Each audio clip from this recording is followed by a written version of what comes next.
My name is Rick Boyles. I'm the president of the Virginia Beach Council of Civic Organizations, which is the host of this event tonight. I'd like to share a little bit of history about this organization. It's 65 years old, founded in 1959, ostensibly as a liaison between the city government and the civic organizations and the citizens in the city of Virginia Beach. Over the years, we've been a champion of citizen engagement and advocacy, ensuring that voices of neighborhoods are heard on the issues that matters most. We currently represent over 70 civic leagues and HOAs across the city. If any of your civic leagues or HOAs are not members, we urge you to talk to us about joining us. But ultimately, we're looking for one voice that we can bring back to our city leaders on your behalf. We're bringing together the 5 candidates for mayor tonight. They're all going to be on the November ballot. We'll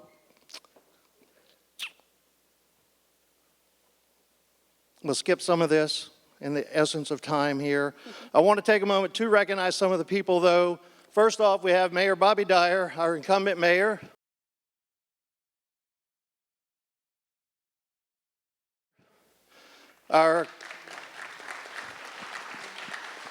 And these folks are seated in alphabetical order. There's no preference there.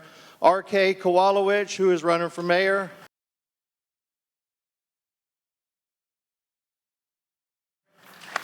John Moss, who is a former city councilman, also running for mayor.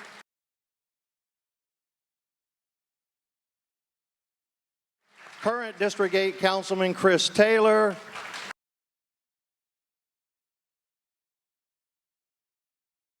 And current District 7 Councilwoman Sabrina Wooten.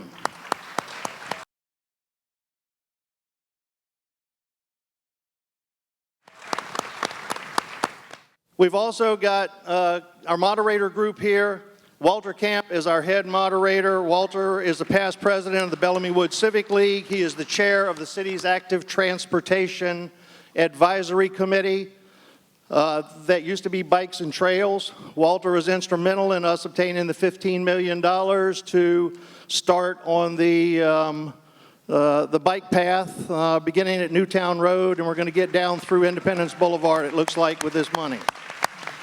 We also have Tammy Mullins-Rice, who's the past president of the CTAC Civic League, and she is a long-time champion for community advocacy. We have Dr. Ralph Saunders, PhD, who is a member of the LNJ Garden Civic League. He is also a local business person and the current chairman of the board of the VBCCO. And he's been instrumental in ensuring the success of this forum.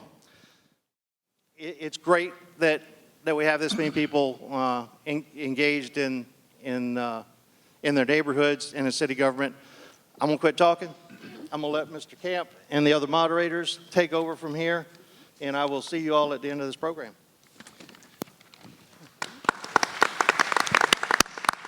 Okay.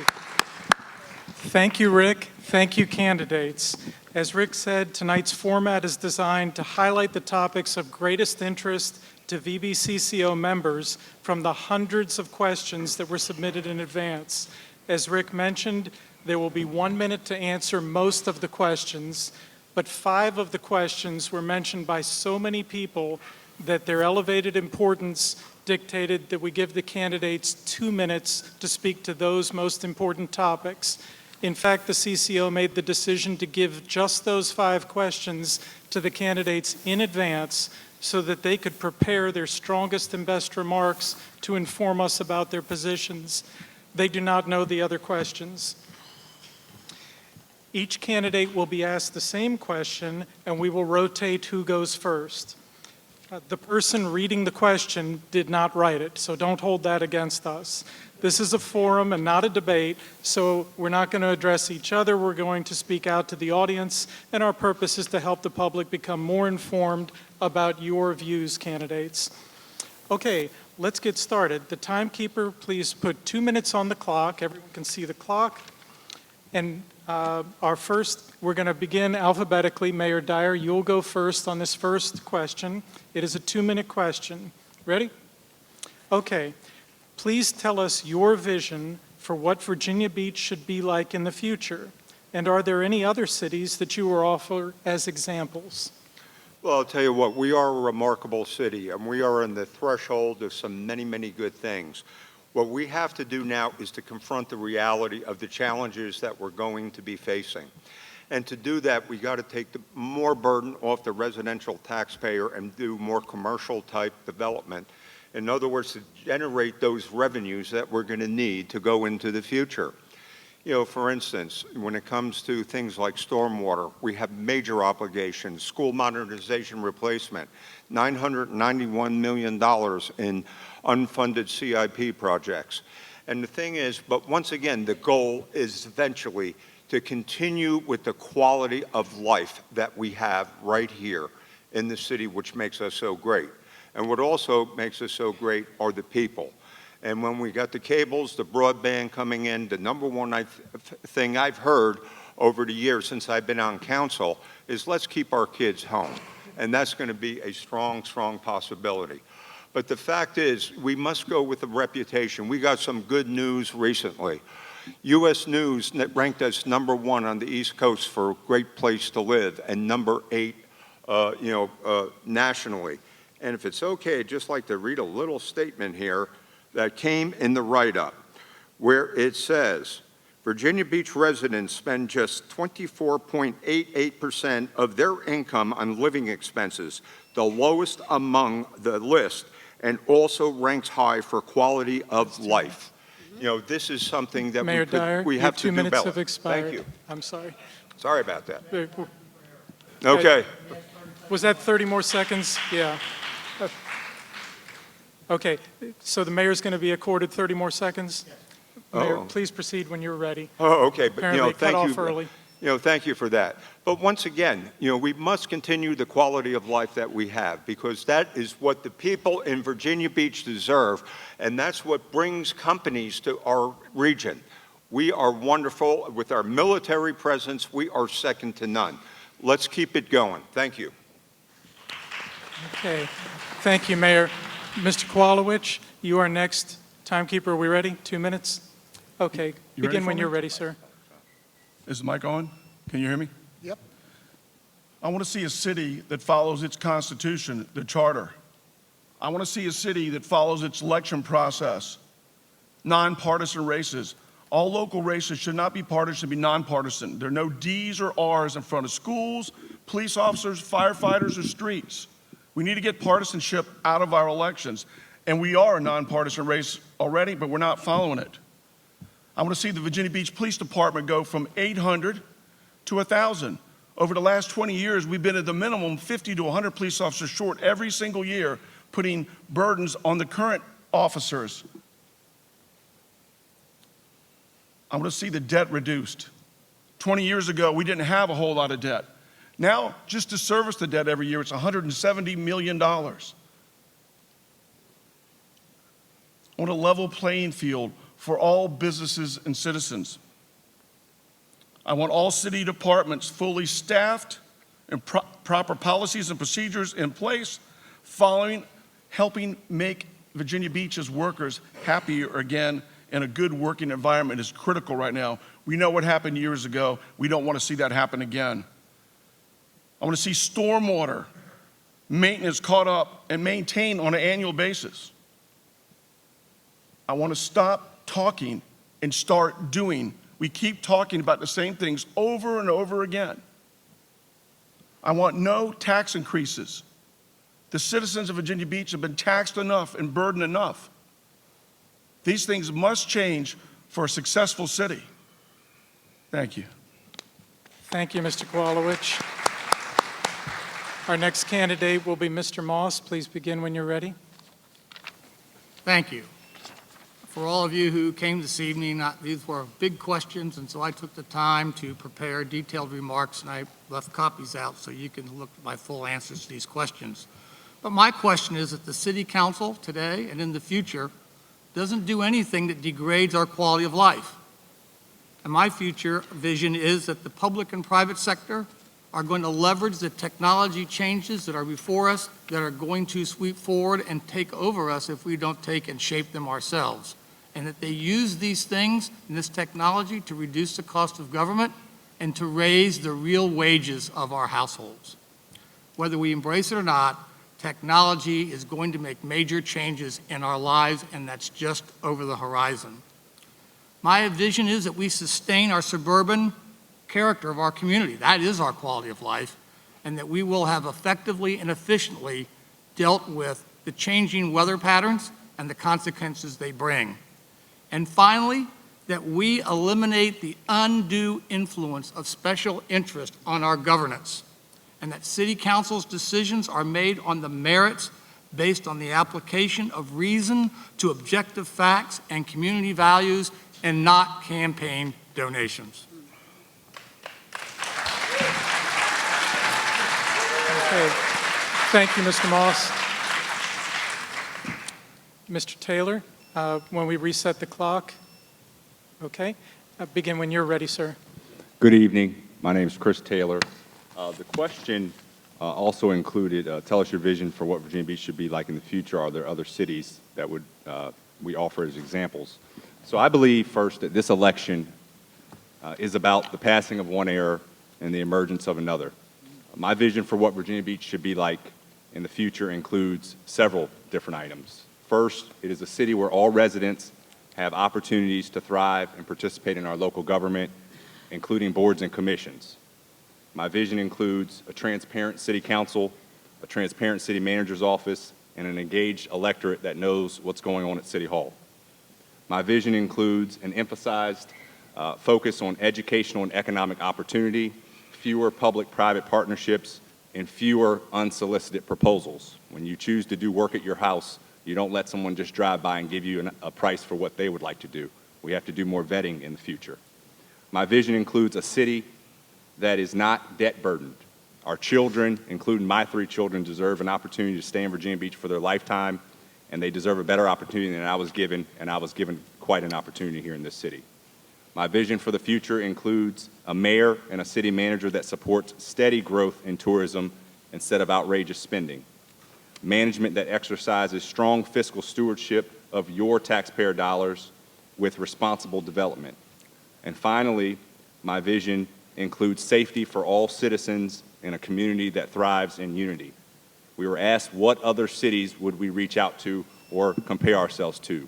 The mayor is the ceremonial leader of our city and has a responsibility on the local, national, and international level to represent Virginia Beach. I would reach out to Savannah, Georgia. They have their example of tourism growth, regional port in a historic city. Charleston, Fort Lauderdale, who is investing over $1 billion in their convention center. We have a convention center that is halfway empty. Charlotte, North Carolina, in terms of economic growth. And finally, Kalamazoo County, Michigan, is experiencing a housing crisis. Thank you. Thank you, Council Member. And Council Member Wooten, when you are ready, go ahead and begin. Good evening. Many of you are here because you want to hear a clear vision of the city of Virginia Beach. My question is, do you even see yourself in the current vision of Virginia Beach? The vision that I have for Virginia Beach is one where every resident feels represented and included. The last 9 months, I've been working all over the city, hosting meetings, and listening to the feedback of the priorities of the citizens. Some of the emerging topics that were mentioned were preserving your neighborhoods, addressing flooding, crime, but also addressing overdevelopment in your neighborhood and across the city.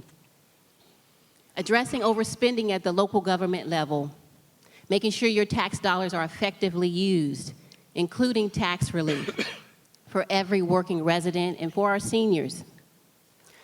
Addressing affordability, making sure Virginia Beach is affordable for all, as well as addressing and assuring that we have a sustainable environment, ensuring we protect our local resources, and ensuring that also businesses are using practices that exemplify and preserve our environment, as well as ensuring that we invest in our young adults, and we also need to make sure that Virginia Beach has a strong, diverse economy.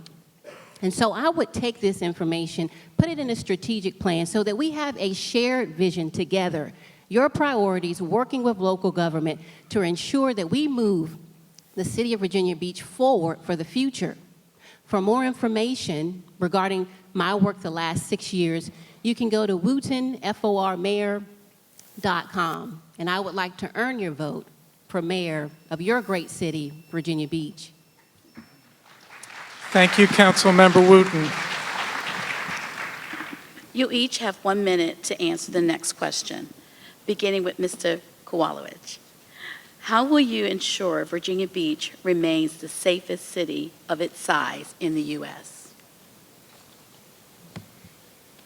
First of all, we need to make sure our police department gets up to at least a bare minimum of 1,000 officers. For a city of our size nationally is about 1,200. We're at 800 now budgeted, and we're probably around 700 to 750 that we have. And this has been going on for almost 20 years now. I've been talking about this issue for over 20 years. We need to get 1,000 police officers, and that will guarantee, well, no guarantees, but it will make it a whole lot easier, make our police officers less tired, they'll be more effective, more productive. This is critical. Safety is a big issue for a lot of people coming here or staying here. We always want to make sure we're ahead of the curve. Thank you. Thank you. Mr. Moss.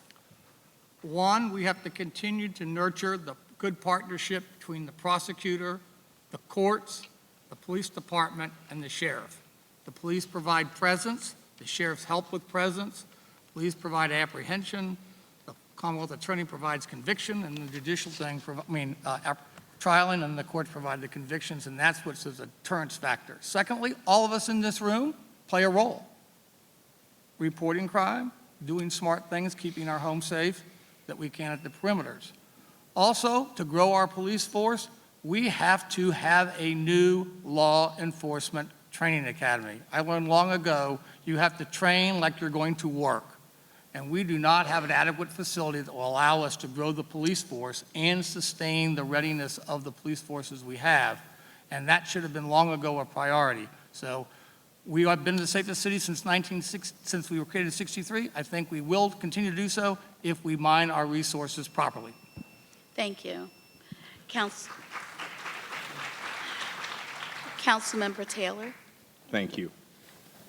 We have to continue to invest in our police department, in our community. Many of you may or may not know our current police department, their budget is over $100 million. That is the size of some small municipalities.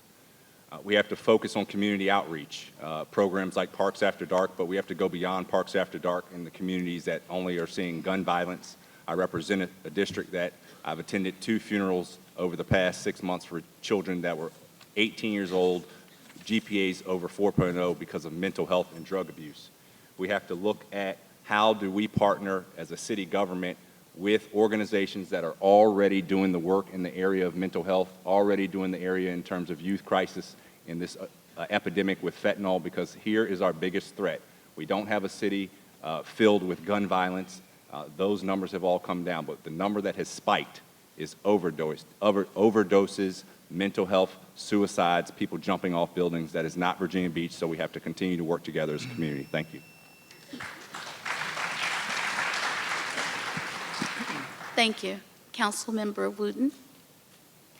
So this is a concerted effort amongst the community who are key stakeholders, of course, our public safety police officers, our community leaders, and many others who are out there.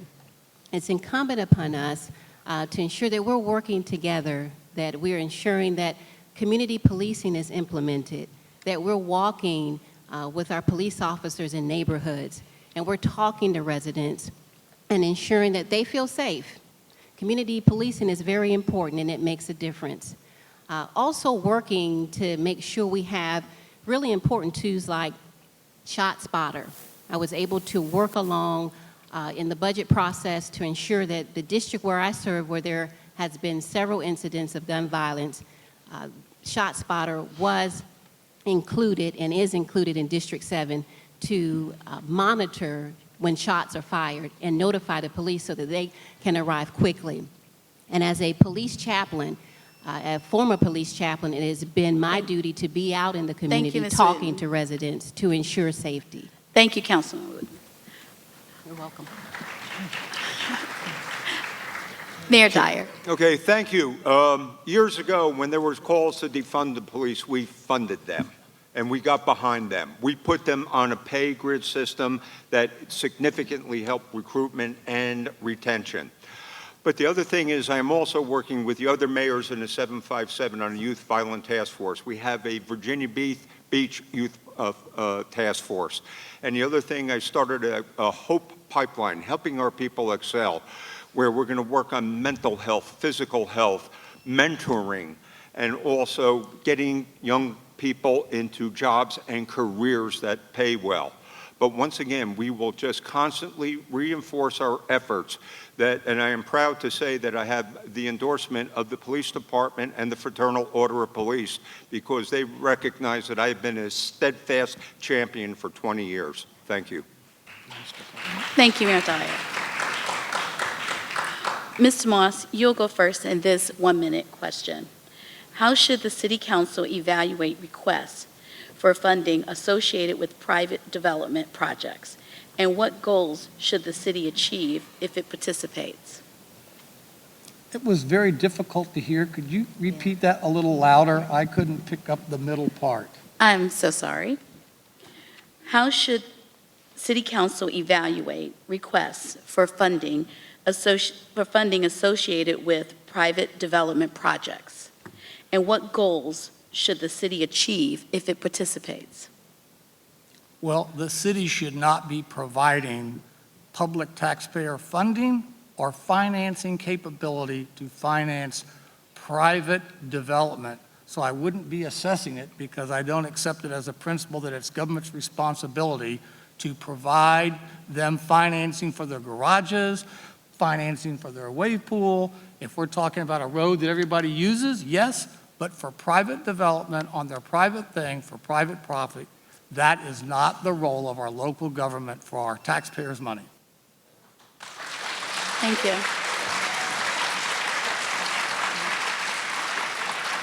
Thank you, thank you, Mr. Moss. Councilmember Taylor. Thank you. I agree with Councilman Moss that it's not the role. Unfortunately, the reality in Virginia Beach is it's taking place every month, every year, and so we have to look at the reality, and the reality is one of the questions that is not asked when these proposals come to us is, what is the return to the city? What is the return to the citizen? We do have a role in the city of Virginia Beach for economic development. If we didn't, your children wouldn't be able to come back and find jobs. We wouldn't have town center in those areas. What we have been doing, though, is allowing private developers to approach individual council members. Then they are allowed to bring their ideas to what we call closed session, where you have no insight as to what is going on. And further frustrating and disturbing is we allow certain developers to work with our professional staff, sometimes up to 12, 24 months before you see the light of day. And so what I would do is, these are going to continue to come forward, but I will make sure that there's a transparent process. If I am approached, you've seen it, whether it's the oceanfront, I bring those issues out, and then we can have a discussion as if the community is interested in that proposal. Thank you. Thank you.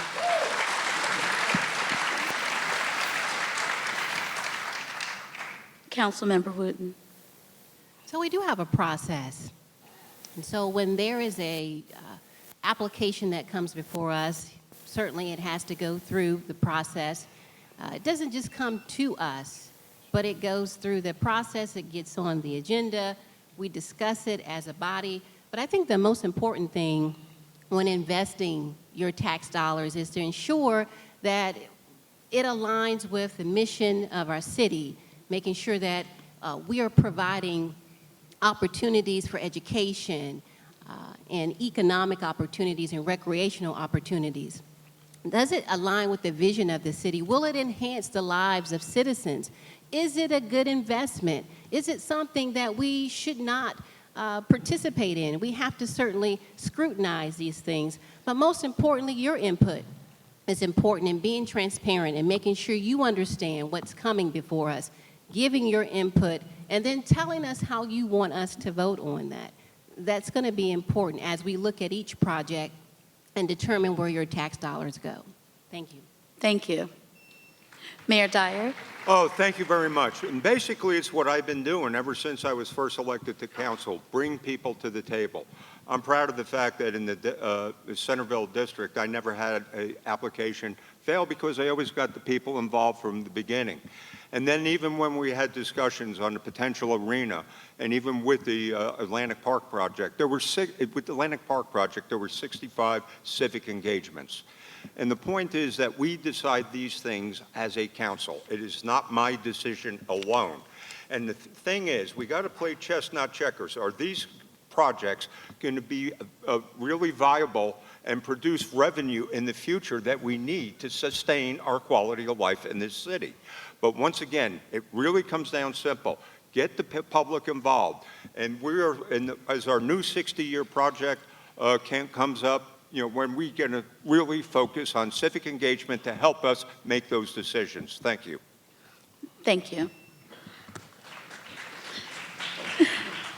22 years ago, I got involved in politics because of public-private partnerships. I do not believe them. I don't believe in them. Government shouldn't be picking winners and losers. It shouldn't happen. And it's happening. And these projects they were picking are not helping. And you know how you know that? The math doesn't lie. Look at the numbers. Where our revenues have went up, our taxes keep going up. The only thing that keeps going up in the city is how much more money we're putting into public-private partnerships. I will never support something that in this city, there are like businesses collecting a tax to generate their own competition. This is not American. And you don't see no net gain from anything they've done. Actually, the net gain you've seen is higher taxes, more debt, $170 million to service the debt. Every one of these projects since I've been involved in politics has not worked, and there's been no return, and we need to stop doing these. Thank you, sir. Thank you. So I was handed a note that says that the sponsor removed a chair from the second table and cordially invites Councilmember Wooten. There was no intention for you to be separated from the other candidates. No, this is serious. That there's no appearance of anything.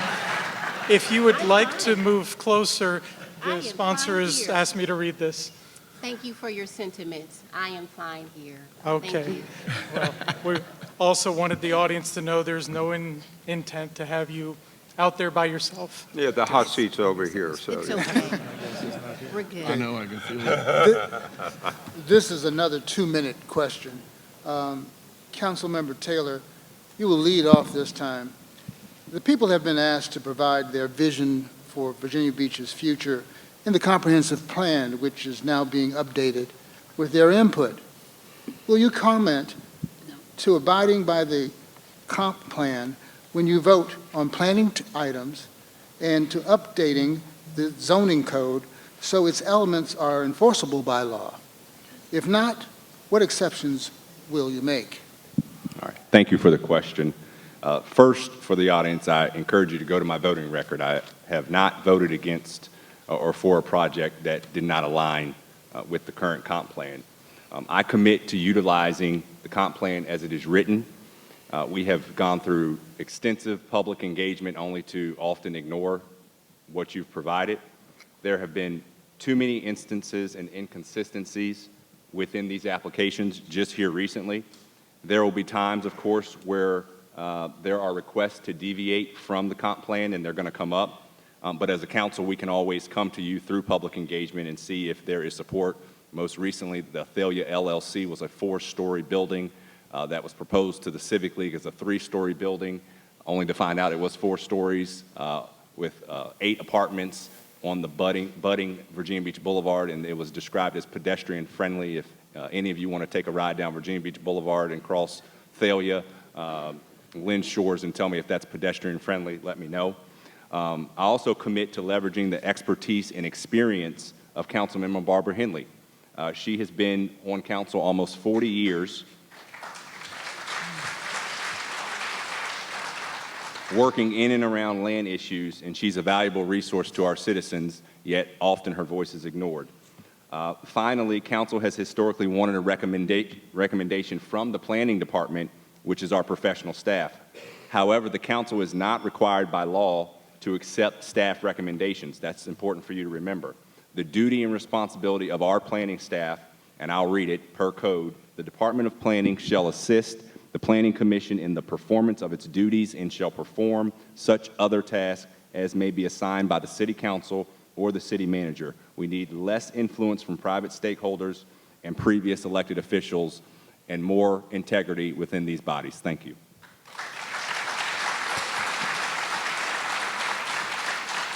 Thank you, Councilmember Taylor. Councilmember Wooten, when you're ready.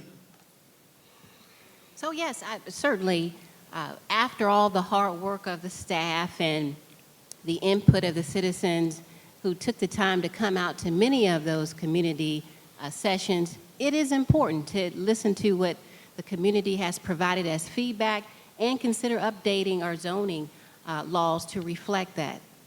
I think it's also important, and it's incumbent upon us as council members to look at the work that's been done in the planning department with the composition, updated plans. There was a specific project that came before us not too long ago in District 10, and I remember the particular council member making a statement, looking at the composition plan, listening to the planning department, and refusing to allow another car wash to be placed in the district where there were already 9 in that area. So we know what to do. We've heard your feedback. We have the plan. As council members, it's important for us as a body to stick to that plan and follow it through, as was done with this particular project. That project did not go through, was actually withdrawn, but that's a good example of saying, look at what we have and follow that pathway. Stick to it. And so I certainly think it's important to ensure that we're following that direction and we're updating our zoning laws to reflect the same. But this is something you should also ask in electing your council members, not just mayor, but your other council members who are up. Make sure that they're also aligning themselves with this policy, because it takes 6 votes. The mayor is 1 vote, and it's important that you make sure that you have at least 6 people who you can trust to do the same. Thank you, Councilwoman Wooten. You're welcome. Mayor Dyer. I've always been honest when I make decisions, and sometimes decisions are difficult. The truth is that we have a housing crisis in this nation. We have a housing crisis in the city of Virginia Beach. Our council at a retreat determined that attainable housing was our 4th highest priority after stormwater, after public safety, schools. And once again, it takes courage and conviction. A military advocacy group that I deal with is supporting that we get attainable housing for military readiness. And therefore, we have to go forward with judicion and do the right thing. And I honestly believe that when these regulations were initially passed, they were a little bit rushed and perhaps a little bit forethought. And maybe we learned that a couple modifications with keeping the intent of what was intended to do to make things better. Right now, every house structure that's built has a $93,000 regulatory cost assigned to it. And I'm just saying that, once again, we have to take this seriously and do the right thing. You know, the developers pass those costs on to the consumer. And once again, it's going to take courage of conviction and to make sure we have the right laws in place. But yes, every property that comes in front of us has an element of uniqueness with it. And we are an elected body that are determined what is right for the folks. And believe it or not, when we vote on these projects, the public is welcome to come out and help us. Thank you. Thank you, Mayor Dyer. Mr. Kowalewicz? Yes, I will. Remember, I'm the only person up here that's not an incumbent or a past incumbent. So the advantages for these guys, they've been through these meetings, they know all these extra little things that you and I do not know. But I can assure you of one thing, I have a doctorate degree in common sense, and there's nothing here that's that difficult. Once I'm in there, anything that doesn't go right, and I see that's not right, I'm gonna wave the flag. And then I'm gonna come to you with total transparency to make sure you know what's going on. We can't continue on these roads. And I've asked this question in the past before at these meetings. I said, please raise your hands if you want your taxes increased. In all the meetings I've said that at, only 2 people have raised their hand. Does anybody in here want their taxes increased for affordable housing? I don't see one hand. That's 3 now total. But what I'm saying is that we can't continue on this road in the economy that we're in right now. We don't know where this is going yet. So we can't be raising taxes. I'm not going to go along with that. Affordable housing. Obviously we need it. Obviously we need it. But at what cost? At what cost? I will not support any zoning changes to single-family neighborhoods unless there's 100% in that neighborhood that agrees with it. It's a constitutional issue, and people have a right to live where they want to live and pick where they want to live and enjoy that quiet, that enjoyment. And that is critical to me.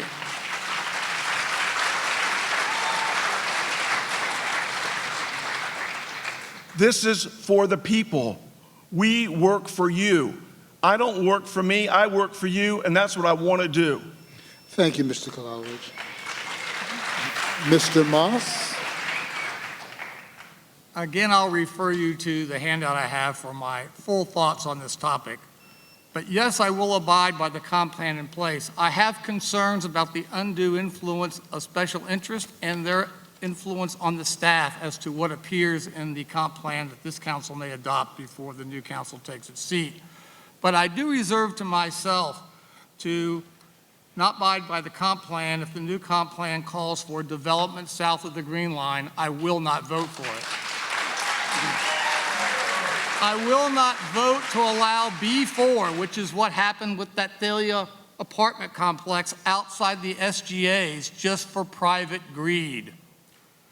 I also, like my colleagues to my right and left, I believe, not eliminating single-family housing like Northern Virginia communities have done, nor permit residential overlay districts, which Council Member Ross Hammond discussed at the January 23rd informal session of Council, to put multifamily housing on otherwise single-family lots. I will not support any assumption about light rail transit until the citizens have reversed the decision they made in the council and in a voter referendum, because that judgment has to be respected.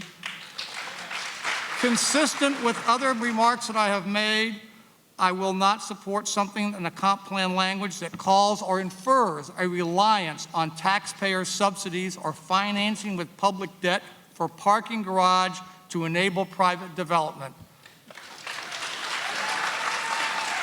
This council, with my colleague to my left accepting, they said what?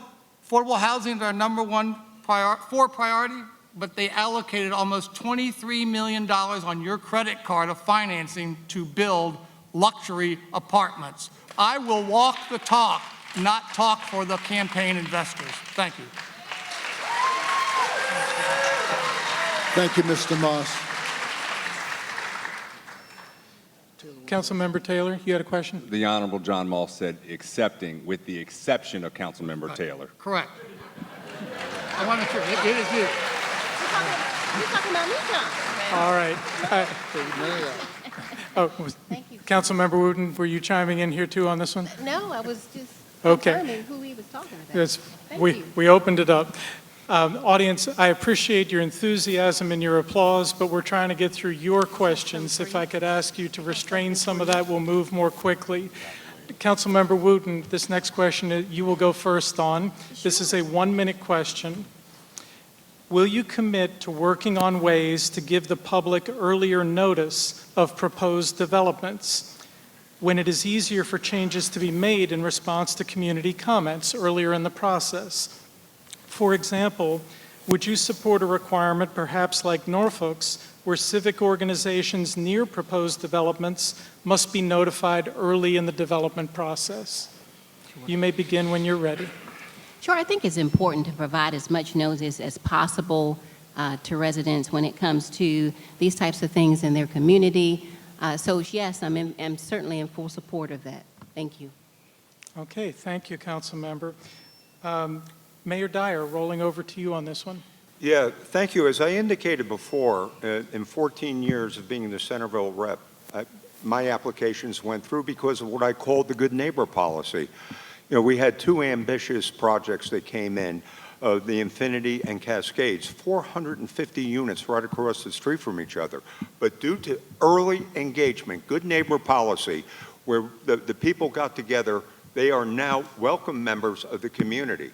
So it's always been my standard that let's use the good neighbor policy and get folks out early before the blueprints are dry to get their input in. And this way, they get community buy-in.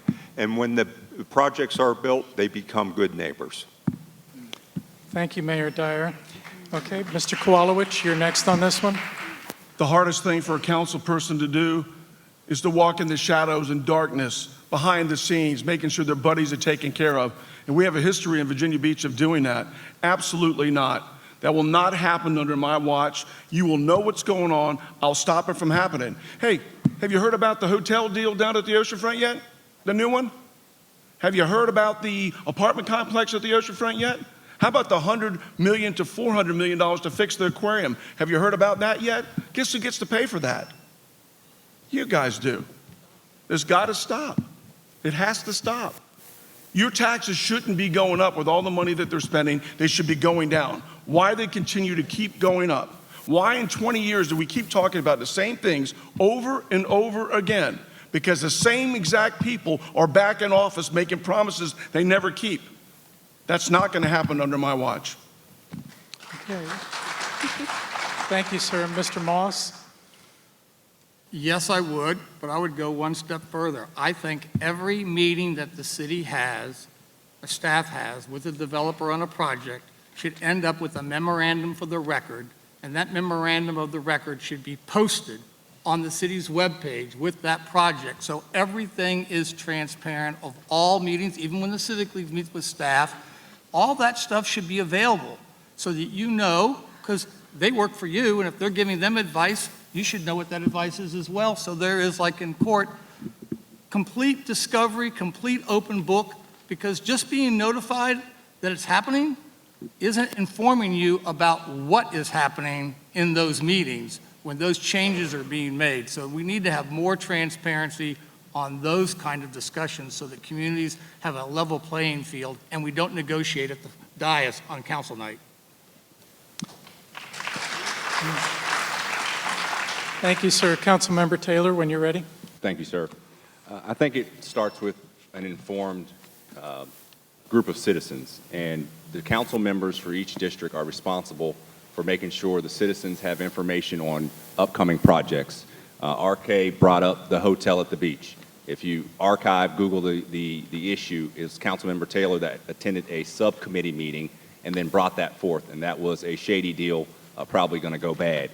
We have a responsibility as council members and or the mayor to be integral and to communicate issues that are coming before us prior to you having to drive past the orange sign that you're probably not paying attention to that's hidden.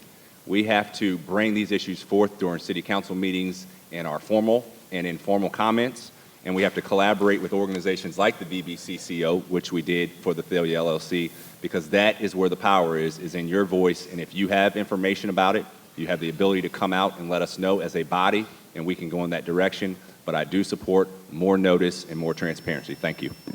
Thank you, sir. This is also a one-minute question. Mayor Dyer, we will be starting with you.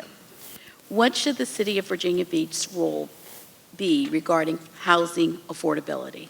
I'll tell you what, it's a high priority. As I mentioned, it is essential for a number of reasons. Economic development, but also the military is begging us for this. I was at the Pentagon with the military advocacy group last year. Every undersecretary of defense said to us, housing is mission essential for military readiness. And so once again, when we have cases come up where affordable housing is there, a lot of people show up and they say, well, it's really a great idea, but please don't do it in my neighborhood. But once again, it's going to take courage of conviction. And what I really think we have to do is, once again, engage and explain to the public why this is such a high priority and what we're doing. And the Marines improvise, adapt, overcome, and come up with strategies that work for everybody. Thank you. Mr. Kowalewicz. So in 20 years, we ain't figured it out yet? Seriously? My family's been doing construction for 75 years. This is not hard, but how do you do it? It's a free enterprise system. It's capitalism at its finest. How do you tell somebody you got to sell your house for less than what it's worth? How do I come knocking on your doors? Need I pick up a check for $1,000 because we got to build some apartments for somebody? But meanwhile, these same developers that are doing these deals, they fly over in their Lear jets. They ride by on their ocean liners. They drive in $1 million homes. They have $100,000 cars, and we're helping them? Seriously? It's not necessary. It shouldn't be happening. And I'll make sure it stops happening. Thank you. Mr. Moss. Well, housing is affordable to rent, affordable to be the first-time buyer, and affordable to remain in. And one of the things that's making all of that difficult is a 28% increase in the real estate tax rate that the council of the last 3 years has implemented while having outstanding outstanding surpluses. I'm sure the secretary of none of those departments in the Department of Defense said, City of Virginia Beach, you need to violate the green line to build affordable housing. I'm pretty certain they didn't say that. Secondly, it's the nation's responsibility. That's why they have housing allowances. Go online and look at the housing allowance for Oceana, for Dam Neck and Little Creek, and say you can't find housing at those prices. But if it isn't sufficient, it's their obligation to increase those housing allowances so they can. It's our native people who don't have that advocacy in Washington that need affordable housing. But there's no quick fix to solve the debasement of the currency and high inflation, of which we have no control. It's just as hard to get into a home as to afford to stay in one. Thank you, Mr. Moss. Councilmember Taylor. Thank you. As liaison to the Housing Advisory Board, I think data is important. We do not have, I disagree with Mayor Dyer that we have a crisis. I think we have a lack of desire, and we have not prioritized. When we give away our land, your land, to developers, we give it away, we buy it at a premium, sell it at a discount, and then ask them to do affordable housing. That strategy doesn't work. Starting in 2020, we had, I want to be clear, we had 64 homes built in this city under $250,000. Last year, we had 2. 2020, we had 367 homes built between $250,000 and $500,000. Last year, we had 138. Follow the trend? 2020, we had 203 homes built over $500,000 in this city. 2023, 176. New apartments added last year, 665. In 2020, 603. The issue is not affordable housing. It's there's not a desire for developers to build affordable, and the city doesn't hold them to the fire. Thank you. Thank you. Councilmember Wooten. So affordability, affordable housing, Virginia Beach, what I'm hearing from folks, yes, affordability is important and affordable housing. Throughout the 9 months that I've been talking to residents, affordable housing, affordability comes up every time. And so I think it's important and incumbent upon leadership to use the many affordable housing studies that we have. I was able to, when we did our last study for affordable housing, work with the council to ensure that we accepted the study and look at some viable ways to address affordable housing. And so, yes, definitely, we need to make sure that we're looking at our portfolio and expanding it. There are some opportunities out here in our city, and I talked to residents the other day, and they told me about existing housing that we have that's being sold as affordable housing, but it's not. So Thank we you, need to Ms. preserve what we have already in the books Councilmember Wooten, thank you. as we expand. Thank you. Mr. Kowalewicz, this was the most frequently asked question of all. So we're giving each of you 2 minutes to reply. Please listen carefully. Throughout your term, will you honor the Green Line as it now exists? If yes, explain, please, the strategy you'll advocate for redevelopment elsewhere in the city. If no, please explain how you would change the Green Line and why. Yes, I'll honor the Green Line for sure. It's a great question. And the development process right now is always going back to affordable housing. So you got to, as a developer, you have to buy land for a good price so you can make a lot of money. In today's economy, everything's up 20, 30, 40%, everything. So what it cost to build a house 3, 4 years ago is way different now. So redeveloping things in other parts of the city, how are you going to do that?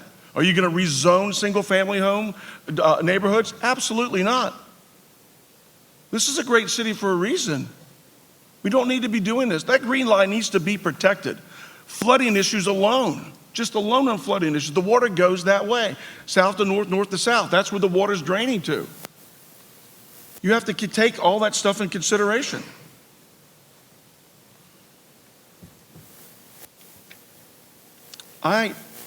What ends up happening, in almost every one of these cases, you've heard a lot of people talk about it up here tonight, you end up picking winners and losers. Who gets the inside track, the inside deal? Who knows what properties are to go up for sale? Who knows what's going to happen? And you know who that is. Isn't it amazing to you guys? It's the same developers doing these projects year after year, decade after decade. And if you look at campaign contributions, look where they're at. There's got to be some changes, and it starts changing the charter. You need to change the charter. The charter is the Constitution of Virginia Beach. It has more power than any general state law. It has just as much, if not more power than some constitutional state laws. You have to change the charter, and that's how we should govern. Council governs by the charter, and it's not happening right now, and it needs to change. It needs to change for the sake of the people. That's where it needs to change. Thank you, Mr. Kowalewicz. Mr. Moss, when you're ready. Well, Green Line, that kicks me back to 1986 when Barbara Henley, Nancy Parker, Myra Ovendorf, and myself and a few others, then Mayor Jones, actually preserved the Green Line at Sandbridge Road, and later it moved to Indian River Road. So I've always been an advocate and a supporter of sustaining the Green Line. But I always think it's a false choice, and that's often what people pose, that the only way the city can prosper is by going south. And the only way we can prosper if we don't go south is to redevelop and terraform all the city to look like Northern Virginia. I don't think, or Roslyn, or Arlington, and high-rise everywhere, and density, density, density. That isn't what we moved here for. So I don't accept that's a false premise. But also I recognize that all the things that are going on in our marketplace are deal with fiscal and monetary policy that is beyond the city council's control. We don't set interest rates, we don't debase the currency, we don't determine the supply of materials. So what we have to deal with is raising the wages of people so we don't spend $26 million to get $20 an hour jobs at Amazon. Instead, we go for something else. And secondly, we learn how to push the cost curve of government back to the left so that people get to keep more of what they earn. And as was mentioned earlier, when we do have development and people are wanting something they're not entitled to, we secure something that helps us help the under people who are priced out of the market. But we don't have to sacrifice our standard and quality of life to get redevelopment. Then you haven't got anything. It's not worth the price. It's not worth the price to lose what we've built for 60 years. It's an outstanding community, and we don't need to degrade it by just creating density. If density lowered the cost of living, New York City would be the cheapest place to live.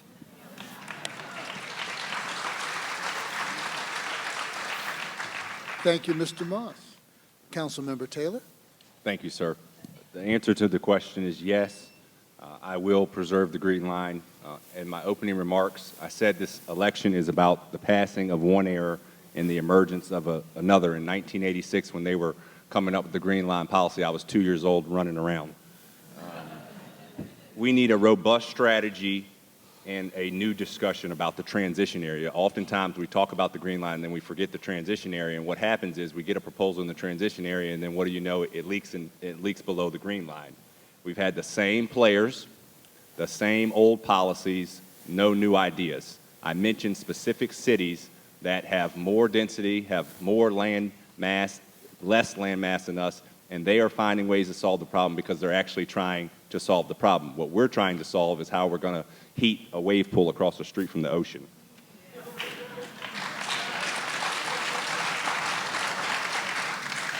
I believe we have to work with the community to better understand the opportunities that are presently available. Within 6 months of being elected, I went to the city manager and I asked for maps of our entire city and identified properties right now that we could work with the development community to partner with. And again, one example is look at the Laskin Road Annex. The school board owned it. The city did not engage, try to buy the property. It was sold at a discount. Now retail is going up with $1 million stoplight that you're paying for that you didn't ask for, and for more apartments and more restaurants that you probably won't go to.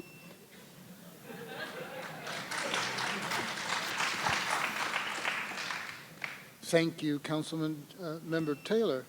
Councilmember Wooten, when you're ready. And so, because the citizens have spoke and have said they want to adhere to the Green Line, I support that and would do so. The Green Line was actually implemented in Virginia Beach in 1979. I was 5. But it was implemented to address the extension of urban facilities and agricultural areas in the south end of our city. And so after many community engagements, as I mentioned, many residents, especially during our 2040 update in that vision, stated that they wanted to adhere to the Green Line. And so I certainly would do so. But also looking at ways where we can certainly update our zoning and rezoning to reflect that, as well as providing clear guidelines about development in and around the Green Line is going to be very important. But then there's also this novel idea, just don't accept projects that interfere with the Green Line. That's important.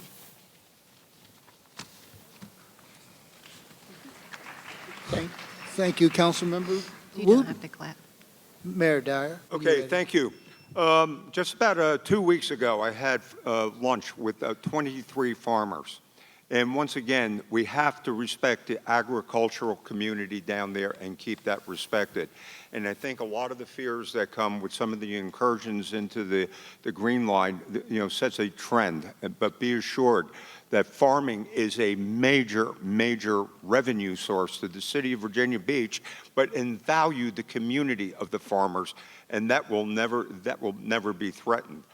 There are certain projects that are compatible that can be within the transition zone. But once again, we listen and take advice and counsel from the Navy. Some of the development goes up there. We check with the Navy to make sure that things are okay. But once again, when we have do some development where there is already development, I would never want to confiscate any agricultural land. But just to be succinct and just to be honest, I respect the Green Line, but once again, as projects come up, let's weigh them, let's get the public input, and make sure people understand and try to get to a good solution that benefits everyone. Thank you. Thank you, Mayor Okay, Dyer. thank you, Mayor Dyer. So it's time to change things up a little bit.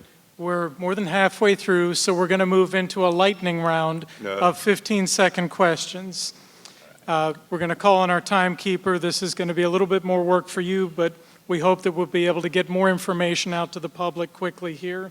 We know a lot could be said on these topics. We get it. We're just looking for a short answer to understand generally where your position is. Mr. Moss, you'll be first as we begin this round. So the first question on the lightning round, 15 seconds each to answer. All members of City Council currently hold town halls with the public and take questions, except one, the mayor. Will you commit, if you're elected mayor, to holding at least 4 town halls per year during your term and take questions from the public? I'll hold them every month and do a weekly podcast. I love questions. Yeah. Thank you. Councilman Taylor? John is retired, so there won't be any weekly ones. But I will commit to 4, and City Hall will be open every day, and I'll be in my office. Thank you. Thank you, council member. Councilmember Wooten? There's no limit to the community meetings that I would hold. There's an issue and there's a concern. Happy to avail myself to have those meetings frequently as needed. So more than 4. Thank you. Okay, Mayor Dyer? Oh, thank you. Being sure I engage in meetings every day. If you take a look at my schedule, I am out and about. And be assured, I welcome people into my office every day. Thank you. Thank you, Mayor. Mr. Kowalowicz? Absolutely. I'm not even elected, and I had 3 town halls in the last 2 months. That was a good one. That was a good one. You talk about transparency. A lot of people in the room know I'm out everywhere. I'm all over the city, from restaurant to restaurant, talking to people. That's how I know what I know. Okay, thank you, sir. All right, our next lightning round question. Hold on, lost my place. Yep, there we are. Okay, Mr. Taylor, you're going to come off first on this one. Our city pays its mayor and council members as part-time employees, but given the time investment these positions require, should these jobs be classified and paid as full-time jobs? My wife, Kimberly, are you out there? Yes. know it If changed. our citizens for the largest city in our state wants full-time I didn't commitment, intentionally. I believe that there is room, and the General Assembly did pass for us to give ourselves nominal raises, but you can't do this job part-time. Thank you, sir. Councilmember Wooten, your thoughts? I'm sorry, could you repeat the question again? Yes, I will. Our city pays its mayor and council members as part-time employees. Given the time investment that these positions require, should they be classified and paid as full-time jobs? Well, certainly, when I came on the city council in 2018, I didn't know you received a salary. I always said I would do it for free. So it's certainly, it's not part-time work, it's full-time work, but I'm up for the challenge. Thank you, council member. Mayor Dyer. I knew what I was going to be paid when I signed up for it. You know, we're fine with what we got. Thank you, sir. Mr. Kowalowicz? I'm absolutely with that because we have a city manager who runs the city and he has several assistants. And by the way, city council only has to worry about 20 pages. That's their job. The city charter, 20 pages. We're good where we're at. We need to save the money and take care of the citizens first.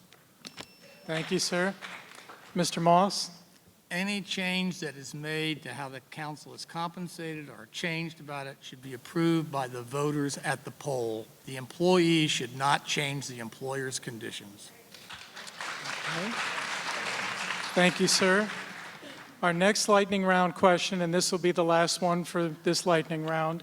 We'll begin with Councilmember Wooten on this one. When a city council position becomes vacant, like in District 1 this past year for more than 3 months, should the mayor make special efforts to keep that district's residents informed and represent their interests until they have a new member on council? So it certainly depends on where it falls in the process. Because I think even in that time frame, the citizens deserve representation. If the mayor is the person who keep them informed, absolutely. That's something that's important for the mayor to do. Thank you. Mayor Dyer, your Yeah, thoughts? You know, that's correct. It depends on the timing of it. If it's going to be 9 months, a year or more, we should have a special election, but for shorter duration, in fairness to the district folks, you know, we could have a thing. And I started public engagement in the process of appointments. Thank you, Mayor. Mr. Kowalowicz?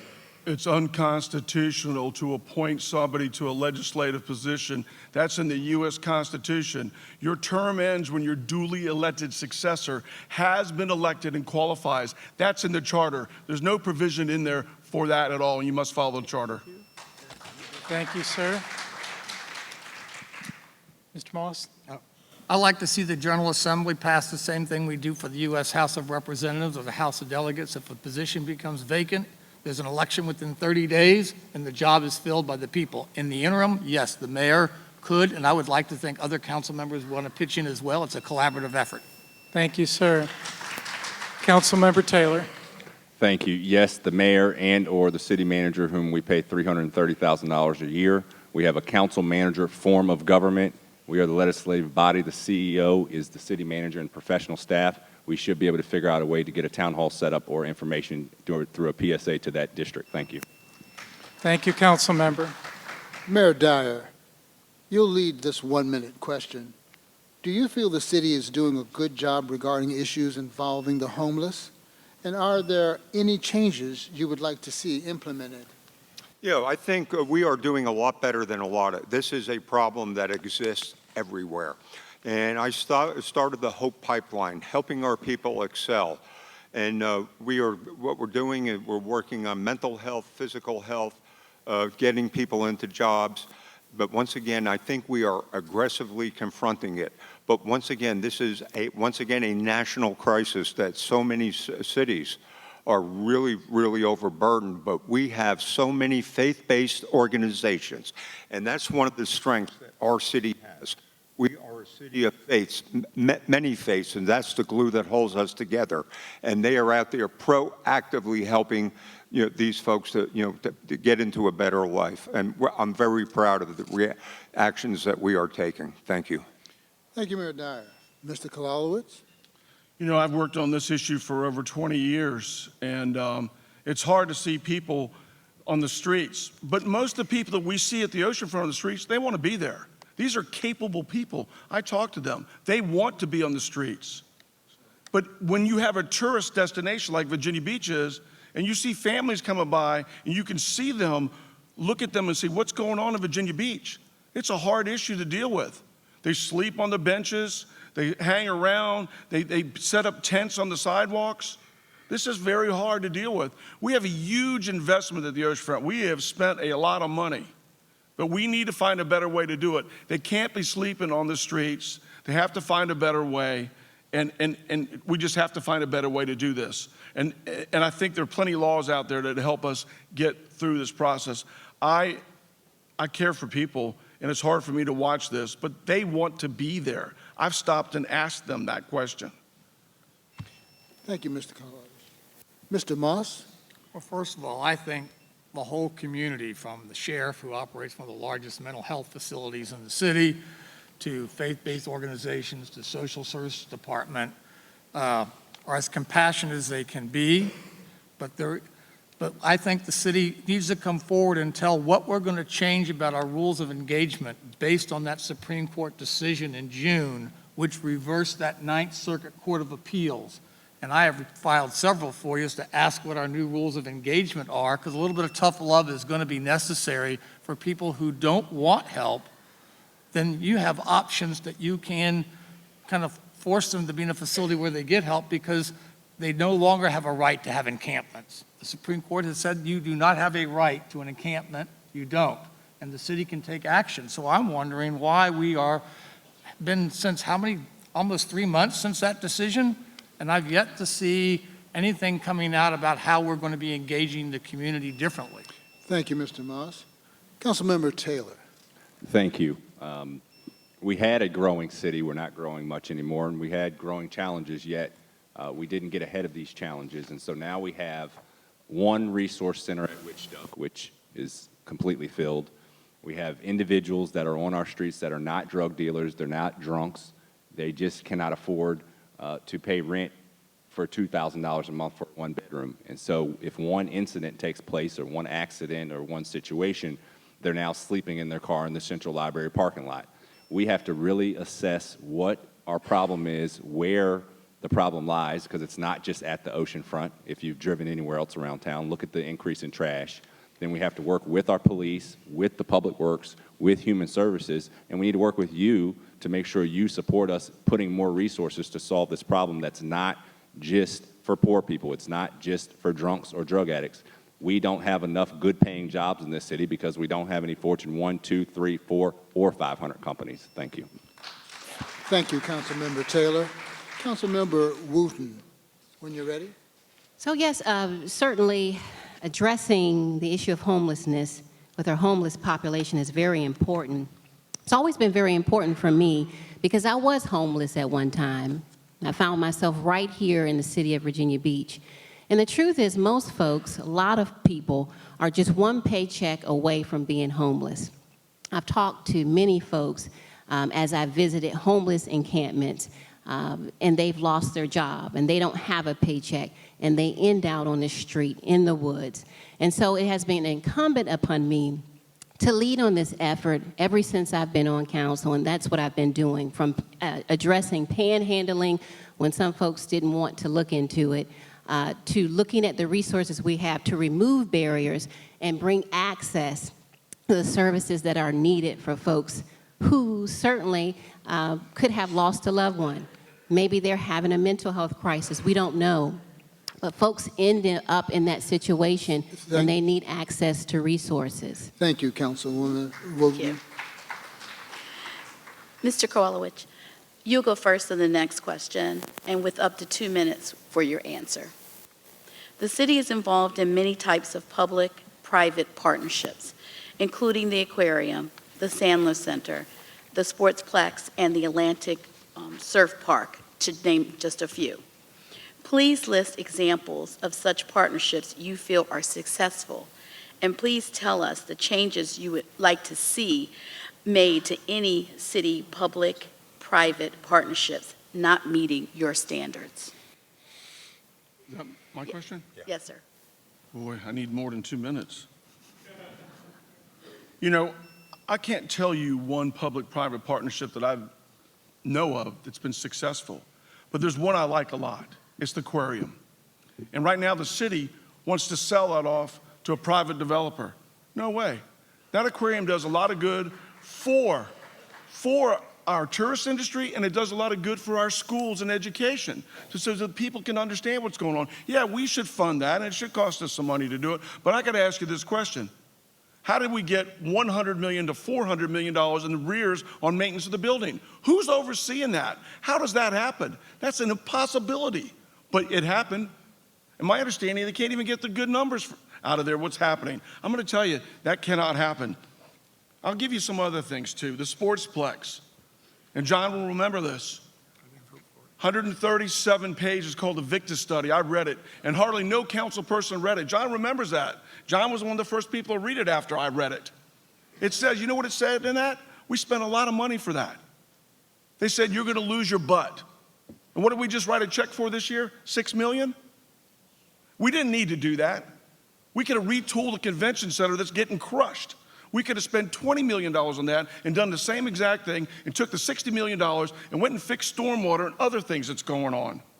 How about Atlantic Park that starts at $53 million, where it started at $59 million. Now we're at $153 million plus. Where does it end?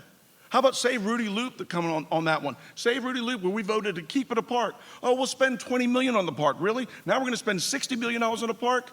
Where does it end? That's why you need new leadership. There's only one person sitting up here that hasn't voted on this stuff, that's screamed about it, and has tried to do something about it. Save Rudy Loop came through me. Dawson Sterling did it. Just like No Light Rail came through me and John Atkinson. I've been out leading this charge out of being elected. I'm not getting paid for this, but I love this city. Thank you. Mr. Moss.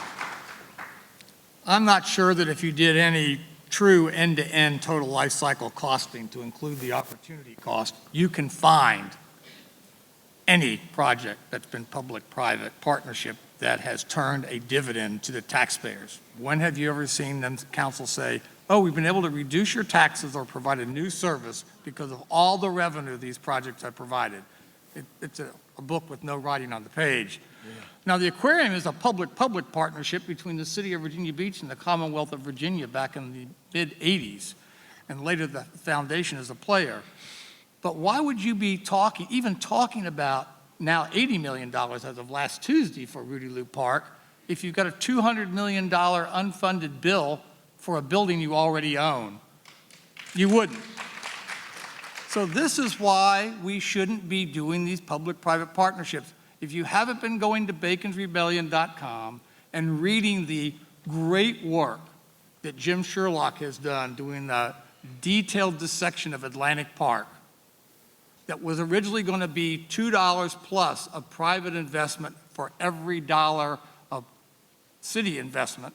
Now it is, counting everything, $300 million of public investment over the 20-year period for $157 million of private investment. All the risk is with the taxpayer, all the profit is with the developers. That's the deal these people negotiated. So you go back and look at all these facilities. Convention Center loses $4 million. The Sportsplex loses money. But did we learn that from ourselves? No. Did we learn it from the city manager? No. We had to learn it from the city auditor.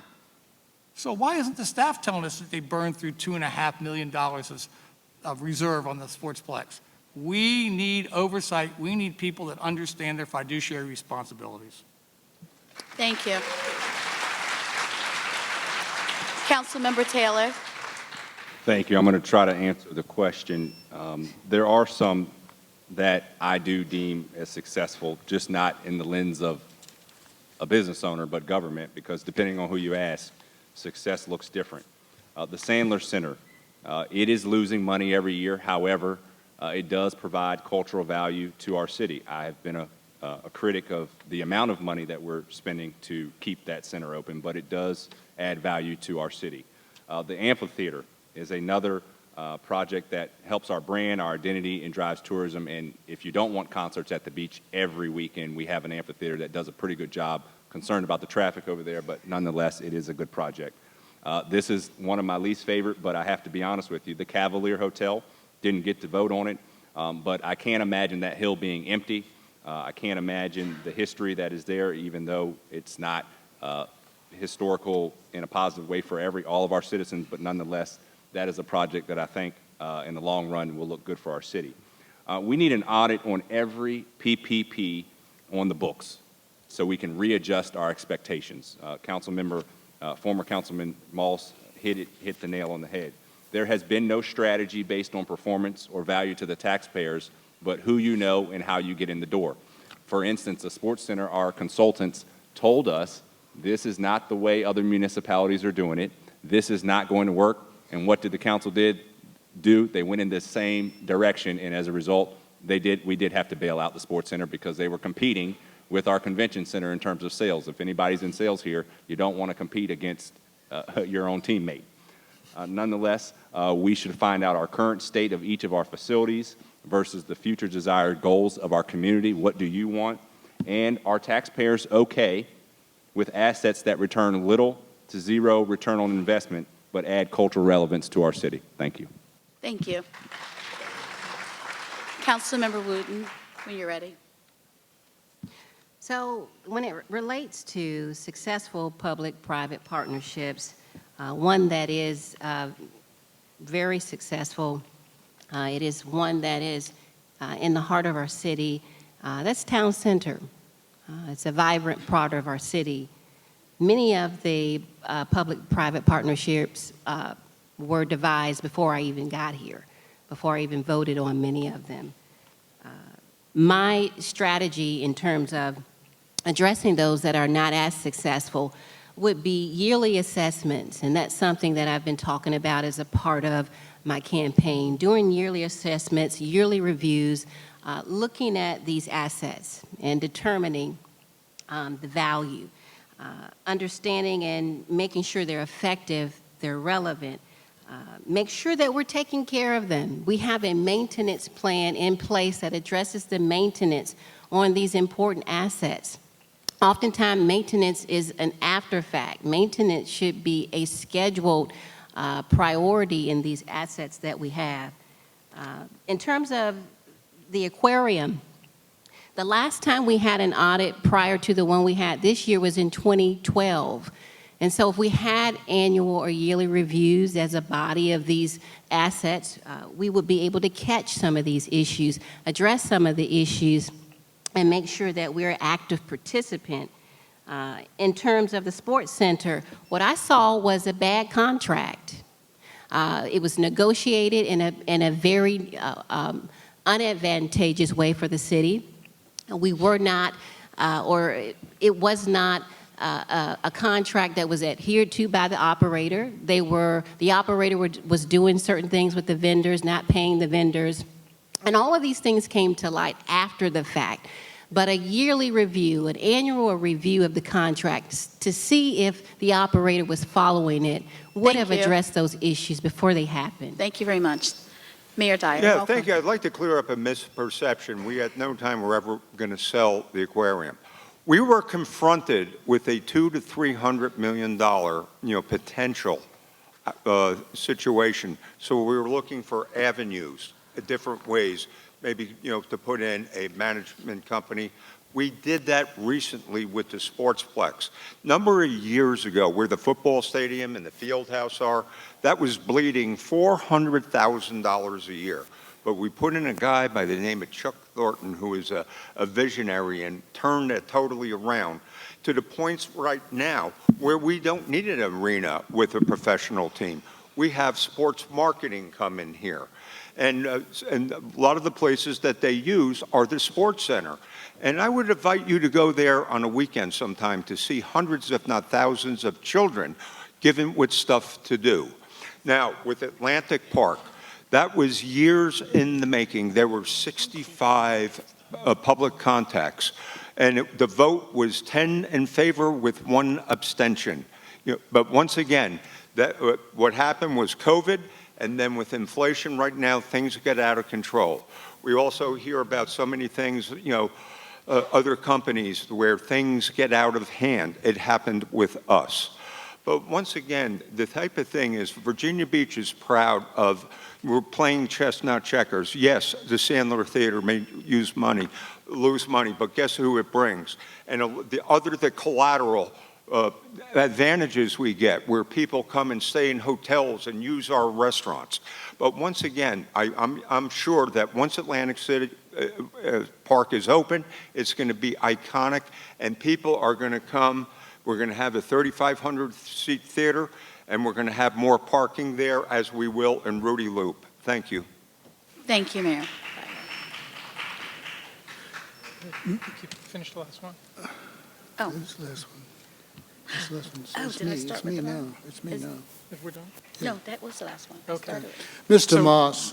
Oh, No, I was handed another note. okay. Clarification, the Sportsplex is a facility in the ITA Princess Anne Commons. Yes. The Sports Center is a different facility over by the Convention Center. I was asked to make that Yeah, I was talking about the clarification. Sportsplex. Yes. Right. Yes. It wasn't just to you. It's, Okay.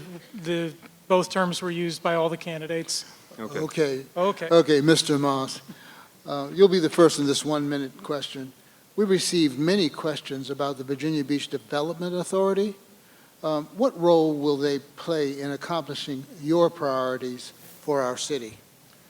Well, I would hope that I could convince my peers to stop using the Development Authority as a way to circumvent the charter and borrowing money without having the public co-sign the note, because there's a number of projects from Atlantic Park to the Convention Center, to the Sports Center, you name it, that the public never would have voted for, but they've issued that debt to the Development Authority and obligated us to pay it.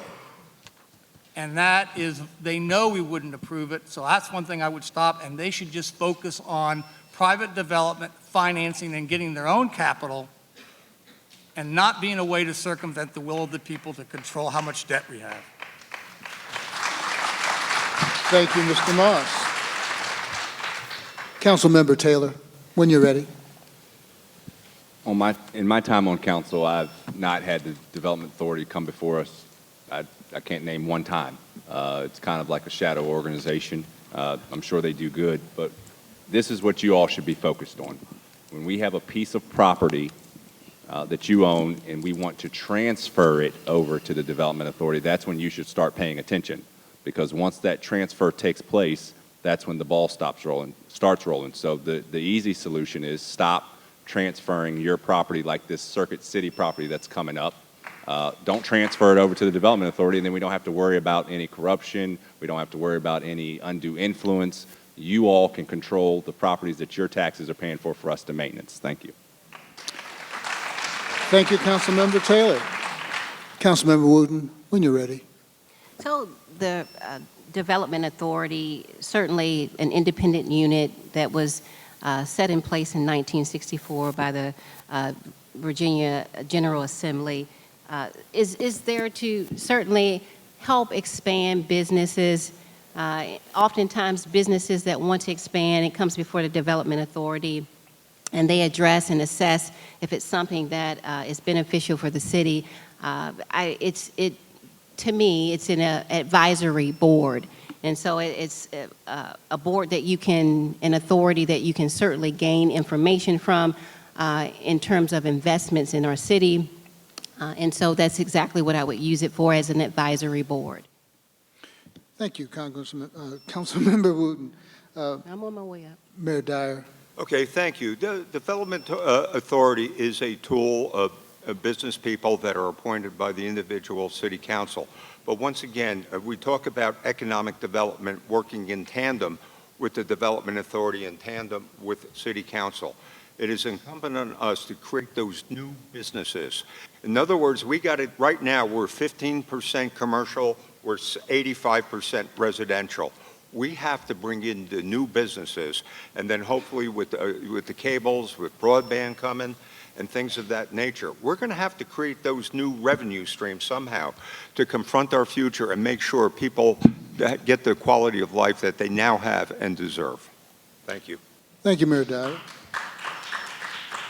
Mr. Kolowicz, when you're ready. I wish I had brought my file with me. You're singing a different story on that Development Authority, I can tell you that, guys. You talk about corruption? Oh, there it is, buddy. It needs to go away. It's outdated. We don't need it. You got 11 people you elect to make these kind of decisions. This is just a setup for the good old boys to get what they want and do the deals they want to do. That's exactly what it is. Let's call it for what it is.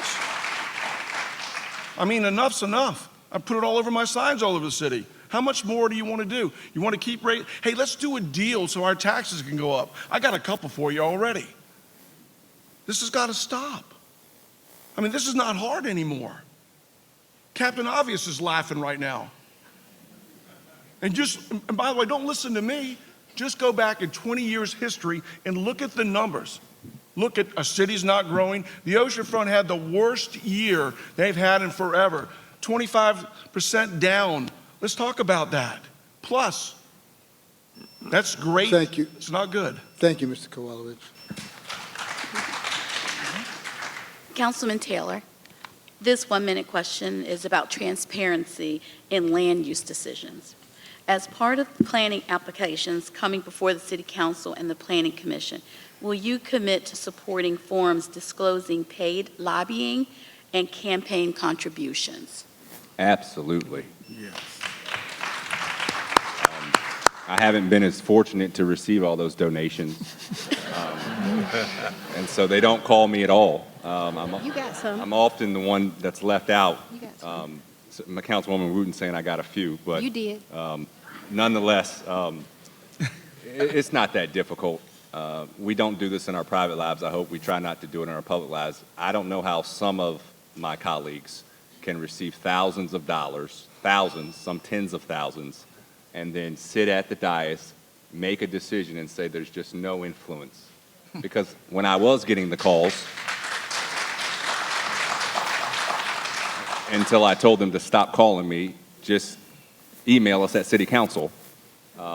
There's influence, and there's always going to be influence in politics, but you elect us, and we walk around town, and we're described or called the honorable. It's about time we all act honorable. Thank you. Thank you. Councilmember Wooten. Can you read the question again so I can hear it? I couldn't hear Certainly. everything. Thank you. As part of planning applications coming before the City Council and the Planning Commission, will you commit to supporting forms disclosing paid lobbying and campaign contributions? I think I've answered this before, and yes, that's something that's important. You know, in terms of being able to make a decision based off of what type of contribution that you received, I think it's incumbent of us to be responsible. If we find or see that we're being unduly influenced, then we certainly can abstain from voting, and many council members do that and have done that from time to time with the letter on file. And so we were elected to make these tough decisions in the face of accepting contributions. It takes contributions to run campaigns. Is every contribution acceptable? Of course not. You make that decision. But when you sit at that dais and you're making a decision and you feel like you're being unduly influenced, then as a person and being responsible, you should certainly abstain from that. Thank you, Councilmember. Then you can Wooten. do it. Thank you. I Mayor Dyer. absolutely would have no problem with that whatsoever. You know, once again, VPAP, you can look up, right, and find out how much we make. And we get contributions from a lot of people. My last re-election in 2004, they raised $930,000 against me. But if you look at the thing, there are many people that give contributions to politicians. If you take a look at what's going on national, you'll see millions of dollars. But once again, I have no problem being transparent, put it out there, and justify each project as it comes up. No problem whatsoever. Thank you. Mr. Kowalewicz. So Virginia Code says, the 3100 section says, the reasonable likelihood that your office can influence. Those conflict of interest issues are not in the charter, and that's what I'm going to do to make sure you know who's given to who, whose daughter or son or partner or business you're involved with, what's going on, because you don't know that. That's what I said to you earlier. What happens, it's in the shadows. That's the hardest thing to do as a councilman. It's not to do your work. It's to work behind the scenes to take care of their buddies, time and time again. This is what's frustrating for a lot of us. We have to sit quiet because we're scared, but I can tell you somebody's not scared is myself. When I saw it wrong, I did something about it. And everybody in this room should know that. We'll talk about that at closing a little bit as well. It's time that it ends, and I promise you won't be disappointed. Thank you. Mr. Moss. Well, during my 41 years of federal service, which I know many civil servants and active duty and reserves know, the standard was always to avoid even the appearance of a conflict of interest, because it's the public, not us, that decides that. That's not our job to judge what we think we shouldn't do, but it's yours. And what I've heard is people want to have a limit, and then there'd be a shall ordinance, which we can't adopt, that says if you receive what's $500 or $1,000, then you are prohibited from voting. You can't take $25,000 and vote on silo at Southern Pines. You can't do it. And so I don't care how much justification you have, you're undermining public trust in government by your action, and you don't get to unilaterally decide when the public tells you that you've undermined the public trust in that office. Thank you. Okay, thank you, candidates. I've been handed another note. This one says, some microphone batteries are getting low. We will need to swap them out one by one to change them. So that's what's going on. While we're doing that for a moment, I'd like everybody to give a round of applause to our candidates for really hanging in there and doing their best to answer these tough questions. This is a long forum. These are not softball questions, and I think we all appreciate learning more about them and their positions. So thank you all. We're heading into the home stretch here. Council Member Wooten, we're going to begin with you on this one. It is our final of the 2-minute questions. This question is about finances. City Council has been informed that the stormwater referendums projects will cost at least $600 million more than the funding raised by the bonds due to inflation. which has also raised the cost of roadway projects astronomically. Schools, rec centers, and other public buildings do not have a modernization funding strategy, and residents want tax relief. What realistic strategy will you champion to address these competing major financial issues? 2 minutes when you are ready.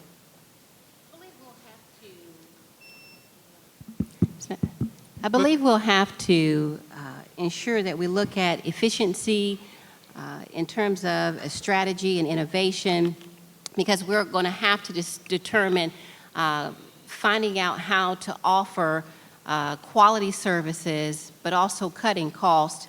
And so we're going to have to look at ways to do that. Perhaps it's acquiring new technology, looking at our processes and optimizing those processes with the intent to reduce costs but still enhance quality. We're also going to have to prioritize some of our projects. We're looking at priorities that we certainly need to do, like maintenance of our assets and facilities versus wants.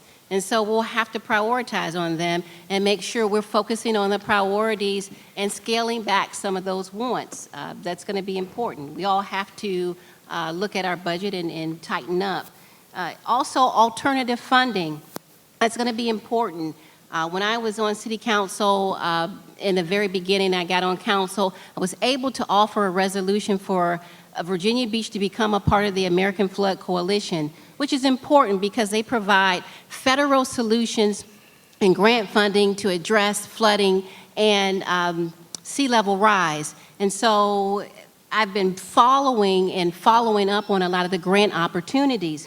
The BRIC program has offered over $400 million in grant funding. Some of that funding has been used by the City of Virginia Beach in flood mitigation projects in addressing sea level rise research, but also funding went to enhancing our emergency management systems that helps us prepare for disaster planning. And so capitalizing on those grants, like the BRIC program, will be important, looking at other alternatives.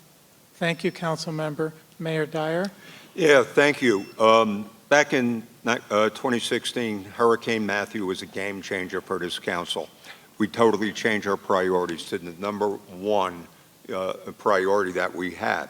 And since I became mayor, we've had additional hires of 33 personnel, and we dedicate 6.6 cents, that is in our current mill rate, towards stormwater. And then also, when I took office, stormwater was 9% of the CIPs, now it's 38%. And the thing is, we have to be very proactive about how we deal with this. We're going to have to find balance to what's going on. You know, we're going to be, when it comes to even the property taxes, believe it or not, a lot of people that are moving here from Northern Virginia, New Jersey, and New York are seeing their taxes drop. But once again, the secret is to find the balance, to keep maintain our priorities, but assure that you have the quality of life that you can need to observe. You know, once again, the challenges are going to be massive. And once again, it's going to be, you know, I'm just one of 11. But once again, we have to build a coalition among the council members, working in harmony with our staff and working in harmony with our public to come up with those solutions that we're going to need to effectively confront the future. Thank you. Thank you, Mayor Dyer. Mr. Kowalowicz. I've been talking about this for over 20 years, too. How about this? In the mid-90s, we didn't have a stormwater fee. But since 2000 to now, you've probably collected about $800 million in yearly fees for stormwater. Then you have a stormwater referendum for $576 million on top of that. Now you're looking for another $600 million? Something's terribly wrong. I met with stormwater people in my driveway, had a long, in-depth conversation. Something's not right here, everybody.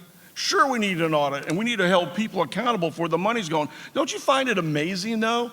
Every time we want to do a public-private partnership, every time we want to do something for their buddies, money just pours out of the sky.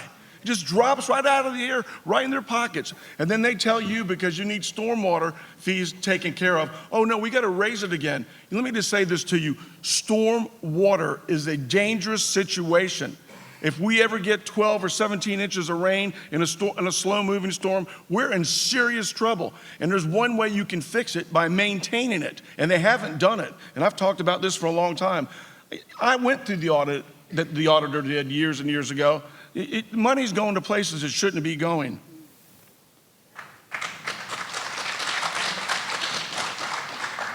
Every department should be required to reduce their budget 10 to 15% under these hard times so we get caught up. $170 million a year just to service the debt. And what's that doing for us? Nothing. Oh, you know what it's doing for us? It's raising our taxes. Another special interest guy could buy a new boat or a new jet. That's what it's doing while we suffer. People are suffering right now. We need to lead by the right example. We're going to take care of the people first and the developers last, in my opinion. Thank you, sir. Mr. Moss, when you're ready. Well, we have a city-centric approach to budgeting. It's like it's an entity that's separate from the people who own the city.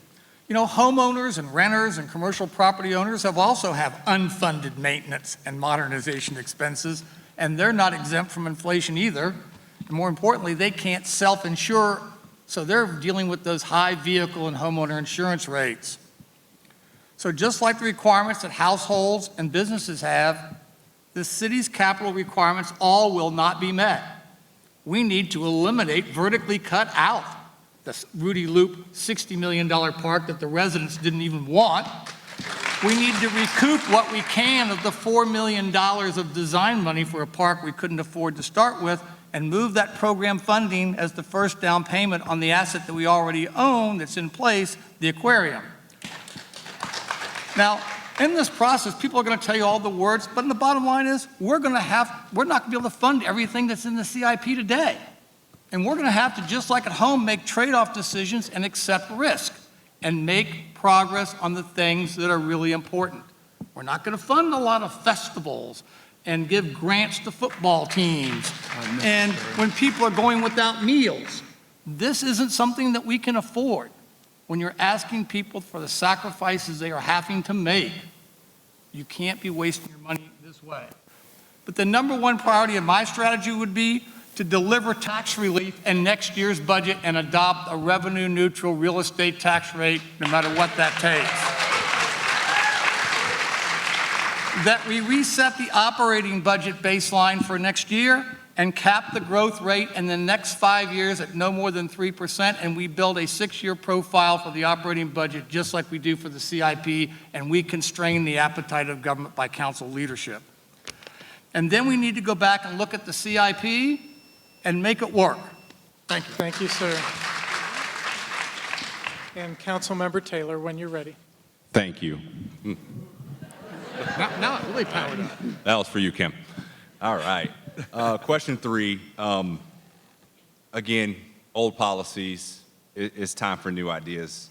How long have some of these individuals had the opportunity to impact and influence the very thing we're talking about? The first thing is we first need to keep our commitment to the people. We made a commitment with the stormwater referendum. We get your money, and then we pivot and shift gears. That's not integrity. We need to work closely with the real estate assessor's office to ensure all valuations are fair and reasonable. Everyone on this stage has, at one point other than RK, had access to work with our real estate assessor. Virginia Beach taxpayers are on the hook for 86% of our revenue, yet commercial businesses, town center, hotels, for 14%. And when I asked for the report, this is why you should elect me, because I'm going to do my homework. We have commercial hotels, properties, towers that are not submitting their income and expense reports, yet their valuation is based on their income and expense reports. And I want to share one with you. I'm not going to call the name out of respect. In 2025, their total valuation was $38 million. This is an apartment complex, yet we're hearing rents are at all-time highs, occupancies are at all-time lows. 33 million in 25, and 24, the total was 42 million. In 23, the total was 41 million, and in 21, it was 38 million. So a commercial apartment complex that is filled with rents that are higher than they've ever been, who turns in their income and expense reports, is flat on their valuation. Doesn't make sense to me. We need to reduce the $250,000 threshold that our city manager can spend and transfer without any permission. We need to prioritize public investments into existing assets. $152 million for the wave pool, $60 million Rudy Loop, $20 million for Amazon. That's $230 million. Too much. Thank you, sir. Mayor Dyer, you'll have 1 minute to respond to the following question. What topics do you feel should trigger a voter referendum before a vote is taken by the city council? I'll say it again. Can you repeat? What topics do you feel should trigger a voter referendum before a vote is taken by the city council? Well, I'll tell you what, referendums, have to be used judiciously. We did it with stormwater. We did it with light rail. But once again, we're elected bodies, and if you do a referendum, that takes a tremendous amount of time. You got to wait for a voting cycle and things of that nature. But once again, you have a collective elective body. And once again, when you think about it, we are, and I'm just going to be a little, cheerleader here. We got a great city. And, name a city that, is doing as well as we are in this very troubled time. So, but once again, let's just use that judiciously for the big things. But once again, government goes slow enough as it is without having it go slower. But, we did use it, like I said, with light rail and stormwater, and I like the results there. Thank you. So as a clarification, thank you for your answer. These are 1 minute questions. We're going to reset the clock. Do we get to answer that? 1 minute. Oh, did I 1 minute. take longer? No, No, you were no, great. you're fine. You were Okay. fine, but the clock was reading wrong. Okay. They were going to give you 3 minutes, Rick. No. Okay, so we're good. We're good on the clock. Okay. Mr. Kolowitz, are you all right? Do you need It's me the to? same question? Yes, same question. I get the 2 minutes like he had, right? No, one. He only He gets only had 1 minute. Oh, he's special? He took 2. No, No, no, he didn't. no, no, He took no. less than The- He the- took less The than that. clock said Well, let me do two, it quick, but he real finished in fast. time. Nobody knows more about this issue than I do sitting in this room right now. There's only one way to change a charter. It's called 15.2/20201. It requires a referendum to change the charter of Virginia Beach. It is the only way to do it, and you're the only ones that can change it.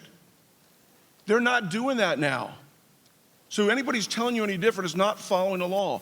We're a Dillon rule state. That means everything a locality does has to be expressly in writing or it is void. This city is not following its own charter right now. It's part of the Article 4, Section 4 of the U.S. Constitution. It's a Republican form of government, which means you get to choose how you vote for people. You get to choose how your charters run, not 11 council members. They could put it up for referendums. Even in this charter, it talks about a referendum. 1996 is when it was put in there. But it's ready in the state code. You have to do it. It's the only way to change a charter. Thank you, Mr. Kolowitz. Mr. Moss, when you're ready. First of all the citizens that signed that light rail petition deserve the credit, not the city council. They didn't want you to have a voice because they wanted to make it happen and say, well, most people support it, so let's just get straight who deserves credit for that. But we need to do a referendum every time we borrow more than $10 million of new debt every year of general obligation debt and the amount that we retired in the prior year. That's in the city charter, guaranteed that the city council couldn't borrow large sums of money without you voting each and every time. And that's why we have to stop circumventing the charter, which I believe is unethical, though not illegal, and using the development authority to issue the debt so you don't get a right to co-sign the note actively at the ballot box like the charter requires. And that's when we should have a referendum. Thank you, Mr. Moss. Councilmember Taylor, when you're ready. Specifically, charter-related issues, large economic development projects such as Rudy Loop, any issues related to voting rights, council compensation that came up, or any changes to the body. Those are all items that I would be comfortable bringing forth before the public for a referendum. Thank you. Thank you, Council Member. Councilmember Wooten, when you're ready.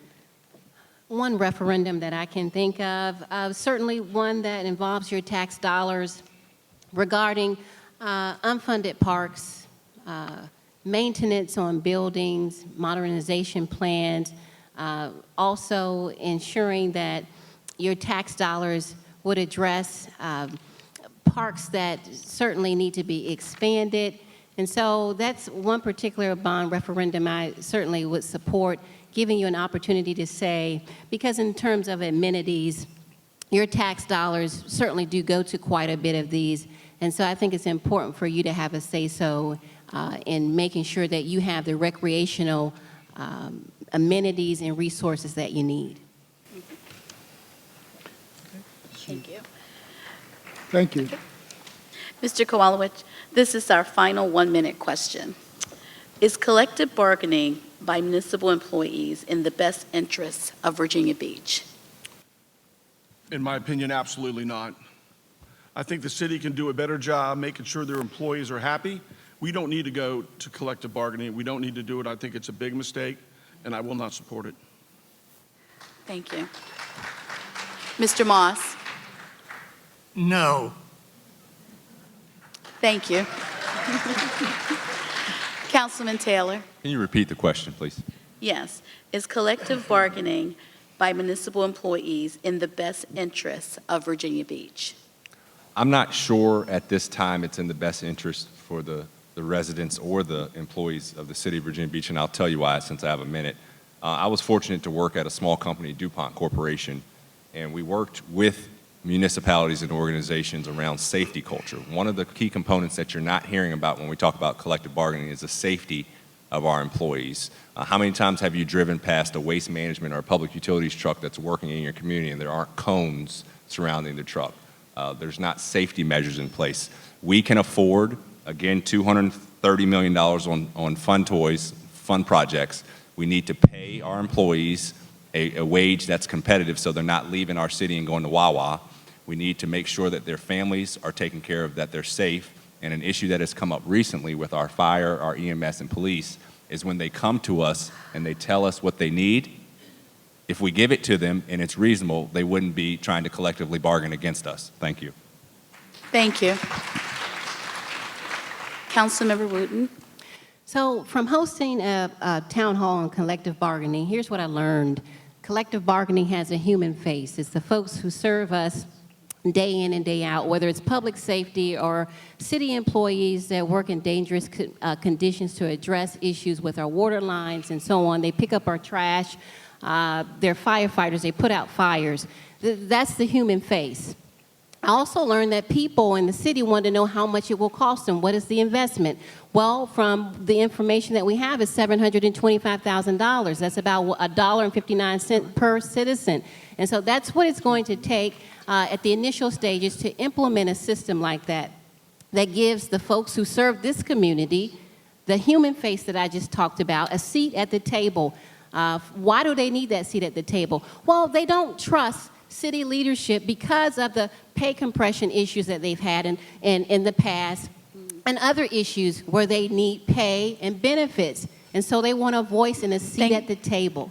That's the cost. Thank you, That's the Councilmember investment. Wooten. Thank you. You're welcome. And I Mayor will Dyer. say absolutely not. And let's say what it is. We're talking about unions, and unions drive up the prices of goods and services. And I concur with former Governor Doug Wilder, where back in the 80s, he said public unions would not be beneficial to the Commonwealth. And also to my dear friend in Norfolk, Kenny Alexander, who voted it down and told me it would be an unmitigated disaster financially for us. And I'm very proud of the fact that Americans for Prosperity have made me the first local person that they endorsed, because we are going to educate the public on what the realities of bringing public unions are. Thank you. Thank you. Thank you to all of our candidates for graciously answering all of these questions. We're now going to move into the closing statement phase of the program. As Rick said at the beginning, each person will have 4 minutes to use as they wish. Okay. turn it over. You remember that we roll the die at the beginning of this. That's how the order is determined. So, Councilman Taylor, it's your 4 minutes first. All right, thank you. First, to the VBCCO, to the moderators and everyone that has taken time out of your evening to come, thank you. John and I get along pretty well, former Councilman Moss, and when we sat down tonight, he said, this is a saying that he said, you need to be brief, you need to be brilliant, and you need to be gone. Now, I'm going to modify that. I'm going to be brief. I hope to be a little brilliant, but I'm trying to get elected. Some have said this is a crowded field, but as a 2002 member of the First Colonial City Championship basketball team, I'm comfortable playing with 5 people on the floor. This election is so serious for our city. I am the 6th generation in my family to have grown up in the Kings Grant area of Virginia Beach. My great-grandmother, Mary Jane Etheridge, lived to be 112 years old and was the first Indian, Native, or black person to work at the Francis Land House. My great-grandmother, Charlotte Ann Berry, who my baby girl is named after, and my best friend, lived to be 105 years old. They both lived most of their lives in Virginia Beach. My wife, Kim, and I, who is the president of our local PTA, have 3 children, 2 boys in elementary school and a baby girl. I have a vested interest, and I'm not going anywhere. This is our city, and it's time to move forward. You have a choice come November 5th, and your vote is going to determine the direction we go in and who your next mayor is. That mayor will either prioritize your voice or continue to ignore your voice. Our community has been my top priority. I didn't know what this would look like when I first ran for city council, but after sitting in the seat and listening to the people come down to City Hall week after week, month after month, only to be ignored, led me and sparked a fire in me that I said to my wife, if we don't go in a new direction, I don't know if I want to live in the city of Virginia Beach and raise my family here. We have some of the best schools, the safest communities, the best parks and rec in the country, gold, yet we cannot find a way to balance our priorities, and that's important. The leader's role in this council form of government is to set the agenda, to set a clear agenda that you understand, that you don't have to FOIA. You understand what's coming before you and what's not coming before you. We have citizens that have been overlooked. We have communities that have not been invested in, and that is a result of a lack of prioritization.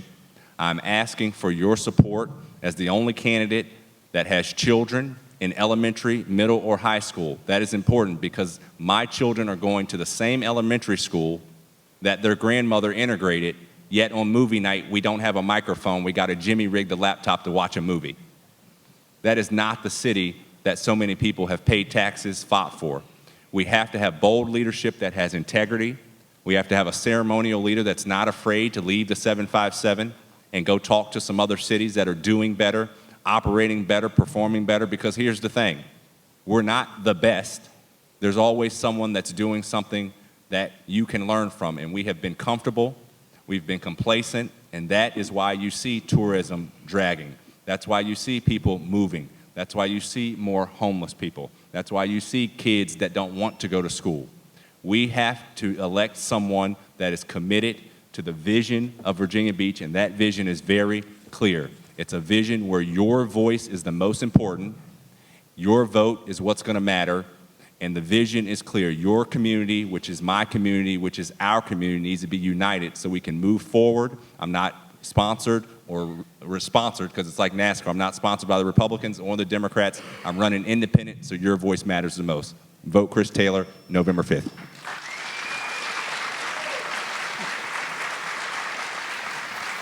Thank you, Councilmember Taylor. Mayor Dyer? I want to sincerely thank you all for participating in your government. I've had the pleasure of serving as mayor for the last 6 years, and we've been on a journey together. We've had some good times. We've had some very challenging times. And leadership emerges when things are very challenging. You know, when we got hit with all kinds of, personal tragedies, but we got hit with COVID, we got hit with, inflation. But But it takes a leader that knows how to work with other people, how to work with other council people. I remember at the height of COVID, I reached out to Governor Northam, and we were able to get the beaches open during the height of COVID. You know, this is the type of bridges that we need. And then as a result, we were able to come back, and we came back strong economically. I really think I've been a steady hand on a tiller in some very, very, distressing seas. But in spite of that, we have a report card that came out from Old Dominion University last year, in the quality of life. Virginia Beach came out number 1 in the 757, with 85% of those surveys said that they were favorable or highly favorable.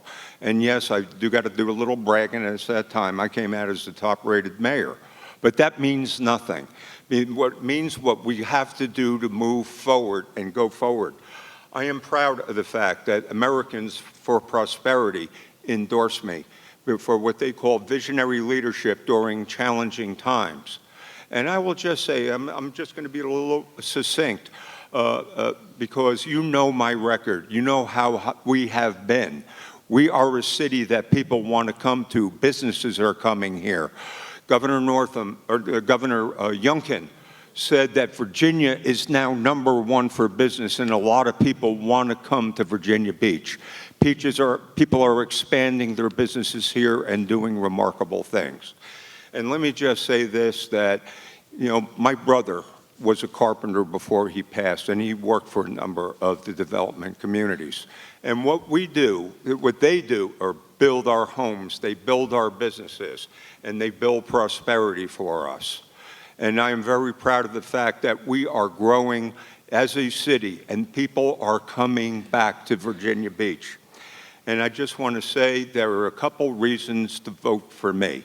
Number 1, as a Marine, believe it or not, the Pentagon said that in the turmoil in the world, the confrontation is going to be likely.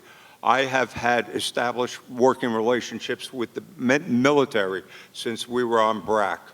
Number 2, people skills. Being a Marine and working in a team, and also working as a home care physical therapist. I have been in hundreds of your homes, and if not thousands, over 30 years. I know people. I know people. I know the families. I know how they struggle. But the most important thing is working with council people, inheriting a new voting system with 5 new members. It takes collaboration skills. But listen, if you want to find out more about me, I'm going to be on Tony McCreaney's radio show, 790 on 7:30 on Friday. You'll hear more, but please consider your mayor, the steady hand on the tiller, Bobby D. Thank you, and God bless you. Thank you, Mayor Dyer. Mr. Moss. No governing body, no city council can be any healthier than the people it serves.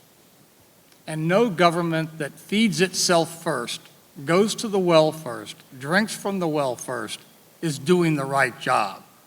During the last 3 years, when we had unprecedented revenue surpluses, when the governor of Virginia, open for business, gave us tax rebates, eliminated the sales tax on food, doubled the standard deduction for joint and single filers, we got 3 years of raising the real estate tax rate each and every year. I guess we had to finance those $230 million projects. On top of that, we had budget surpluses of over $200 million over those 3 years. And what tax relief did you get as you incur now $1,000 a month inflation tax? 0.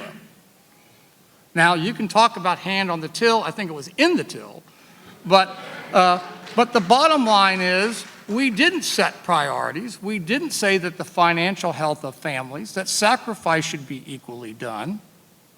And the past is the best predictor of the future. So you'd expect more violations of the Green Line, more bad private-public partnerships, listening to people for 2 hours and 45 minutes, that's that neighborhood engagement, telling you not to do it, and you did.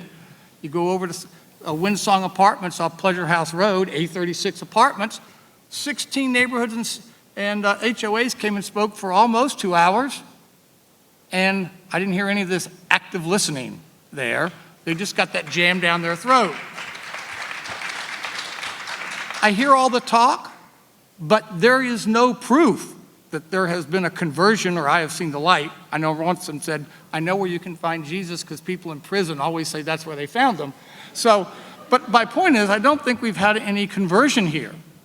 It's the same group of financiers now as it was 4 years ago, who want to maintain your tax base, your tax dollars, as their piggy bank for their capital that they can't raise in the free market.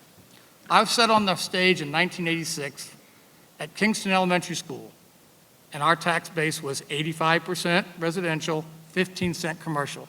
We've been doing this strategy that the mayor has talked about for 38 years, and it has never moved the needle. I suggest we adopt capitalism, a free enterprise approach. We can't do any worse. And this is what we need to do. We need to focus on people in their neighborhoods. This is where I hear people talk when I go to their door and they can't afford to replace their HVAC, so they're using window air conditioners and space heaters in the winters. I've met seniors like that. They're not talking that 85% survey. They're not talking about, if you're the top 20% income in Virginia Beach, great place to live. If you're making below that median family income, this place is a struggle every single day, and city government could lean itself out and probably return and give people about a $100 a month break. But you have to be wanting to do that, and you can't accomplish that if you don't set priorities and tell your special interests that you feed all the time that they're going to have to go on a diet. I want to bring fiscal discipline. I don't mind telling people they can't afford something. You know, that was my job in part in the Navy, because you can't afford everything. You don't do it at home.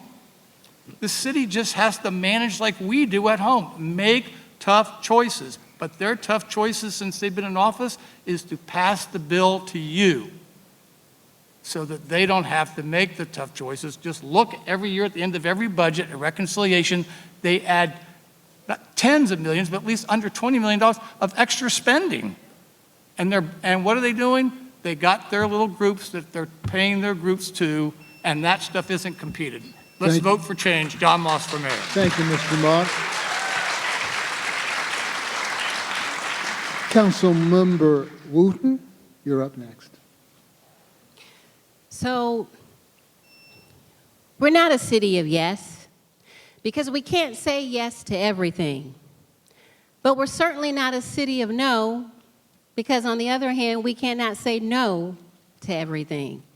We're certainly not a city of corruption. Sure, there are some things that we need to do to address and change some things, but we're not New York, we're not New Orleans, we're Virginia Beach. So this is where you come in, a shared vision, where your priorities as citizens and working with local government, some of the emerging themes, your priorities, preserving your neighborhoods, addressing overdevelopment, crime, flooding, ensuring that we invest in our young adults, making sure that we have a robust economy, a diverse economy, addressing affordability. Those are some of the emerging themes that I heard when I was talking with citizens around the city. Also, ensuring that we have a sustainable environment, ensuring that we're preserving our natural resources, and ensuring that local businesses are practicing processes that preserve our environment.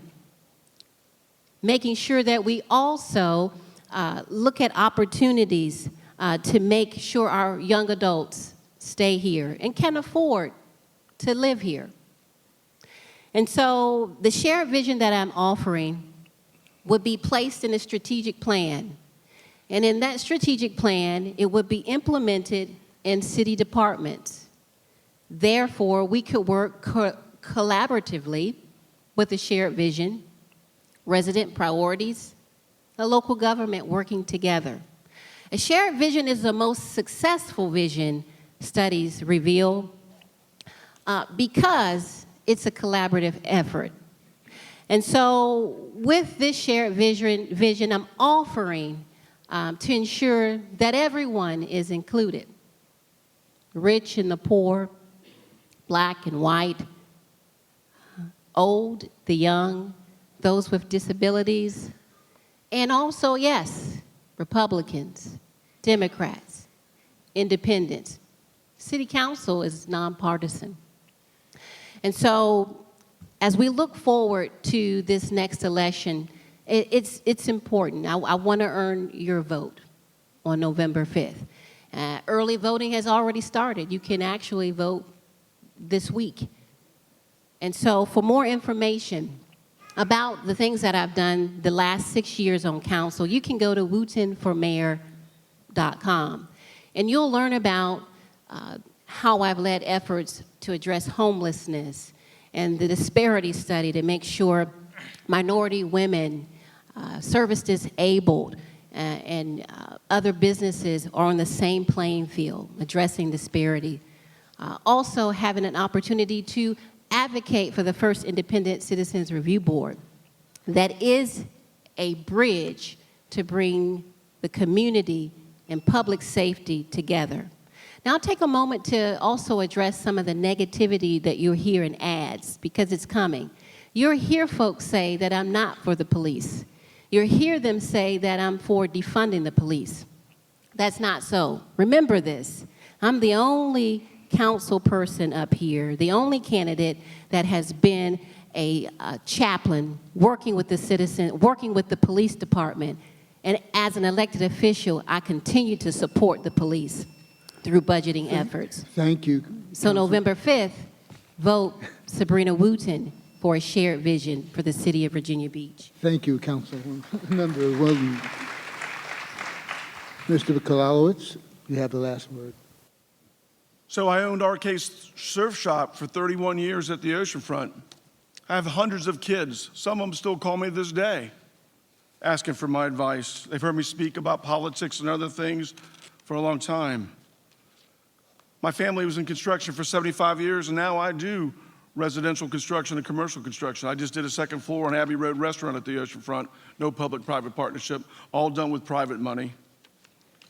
My wife's a 38-year veteran of teaching school. So proud of her, and many conversations about that. I'm the only person up here that wasn't elected. I was taking an oath to office. I always like to make sure people learn something when I speak. And let me tell you something I've learned over the last months, how people really know things. First of all, the mayor has no more power than a council person, because the mayor is a council person. The Charter of Virginia Beach is the supreme law. It takes precedent over state law. It takes precedent over some state constitutional law. People do not know that. Whatever in this charter is how we govern our city.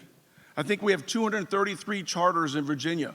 All are different, all uniquely different. When I first ran for office 20 years ago, my sign said, "For the people's way, vote RK." That's because I didn't like public-private partnerships that were competing with the private sector. Didn't like it, still don't like it, still talking about it. Then the next time I ran for office, I put "Stop Corruption." I didn't stop with just putting signs all over the city. I did something about it. I accomplished something because I didn't like it. Next signs I put out were law and order. We're short police officers. There were shots fired every single night at the oceanfront. I called the police so much, I stopped calling. Sometimes it sounded like the OK Corral was going off so much, but nobody ever heard about that. Well, we're the safest city. Well, you come on out there and hear what you hear, see what you see, you'll find differently. And now my signs say enough is enough, election integrity. And I've done something about that too. I filed 3 lawsuits right now. One is recently, we're waiting on a call on that now. Today I got 66 pages from the city of Virginia Beach to answer this question. 66 pages. This is the Charter of Virginia Beach current. It says, in the event any councilman, comma, including the mayor, comma, shall decide during the term of office to be a candidate for mayor, comma, he shall tender his resignation as a councilman not less than 10 days prior to the date of filing petitions as required by general law. This paragraph shall is used 6 times. John March mentioned it. That means it's an absolute word. You shall do it. Bobby Dyer didn't resign. He did when he ran 6 years ago. Sabrina Rutan waited 80 days afterwards. These two people are not eligible to be on the ballot. I have a writ of mandamus to make them follow the law. That's in the courts right now. We're waiting on it. This is important. This charter is how council does its business. All council people must honor this. This is their job, these 20 pages, and it's not happening. If I'm elected, I will lead with transparency, tenacity, truth, and trust. I've already done that, and I'm not even elected. I get calls all the time how to do things in this city. I'm not even elected. How's that happen? 3 town halls I've taken, not elected. Here's my promise to you. If you vote for me this time and I get elected, I'm on the ballot, every single time you see my name on the ballot, you will vote for me again. For the people's way, vote RK. Thank you, Mr. Kowalewicz. Thank you, candidates. Rick, we're going to turn the program back over to you. Oh, there's a question? Oh, I'm sorry, Councilmember Wooten. He called my name. Can I address what he's saying? No, that's not our business rules. He called my name. I- And he also... He did, but I believe that He the also rule... articulated a fallacy. I'm not ineligible to be on the ballot. That is not true, sir. So, Rick, I believe you have the rules on that? Yeah. All right, well, I think at this stage of the game, we go ahead and end the program. Appreciate all of y'all coming out tonight. Thank you for spending the evening with us. We appreciate you coming tonight. If your Civic League isn't a member of the VBCCO, consider joining us. If you don't have a Civic League in your neighborhood, get with us and we'll help you start one. Thank you.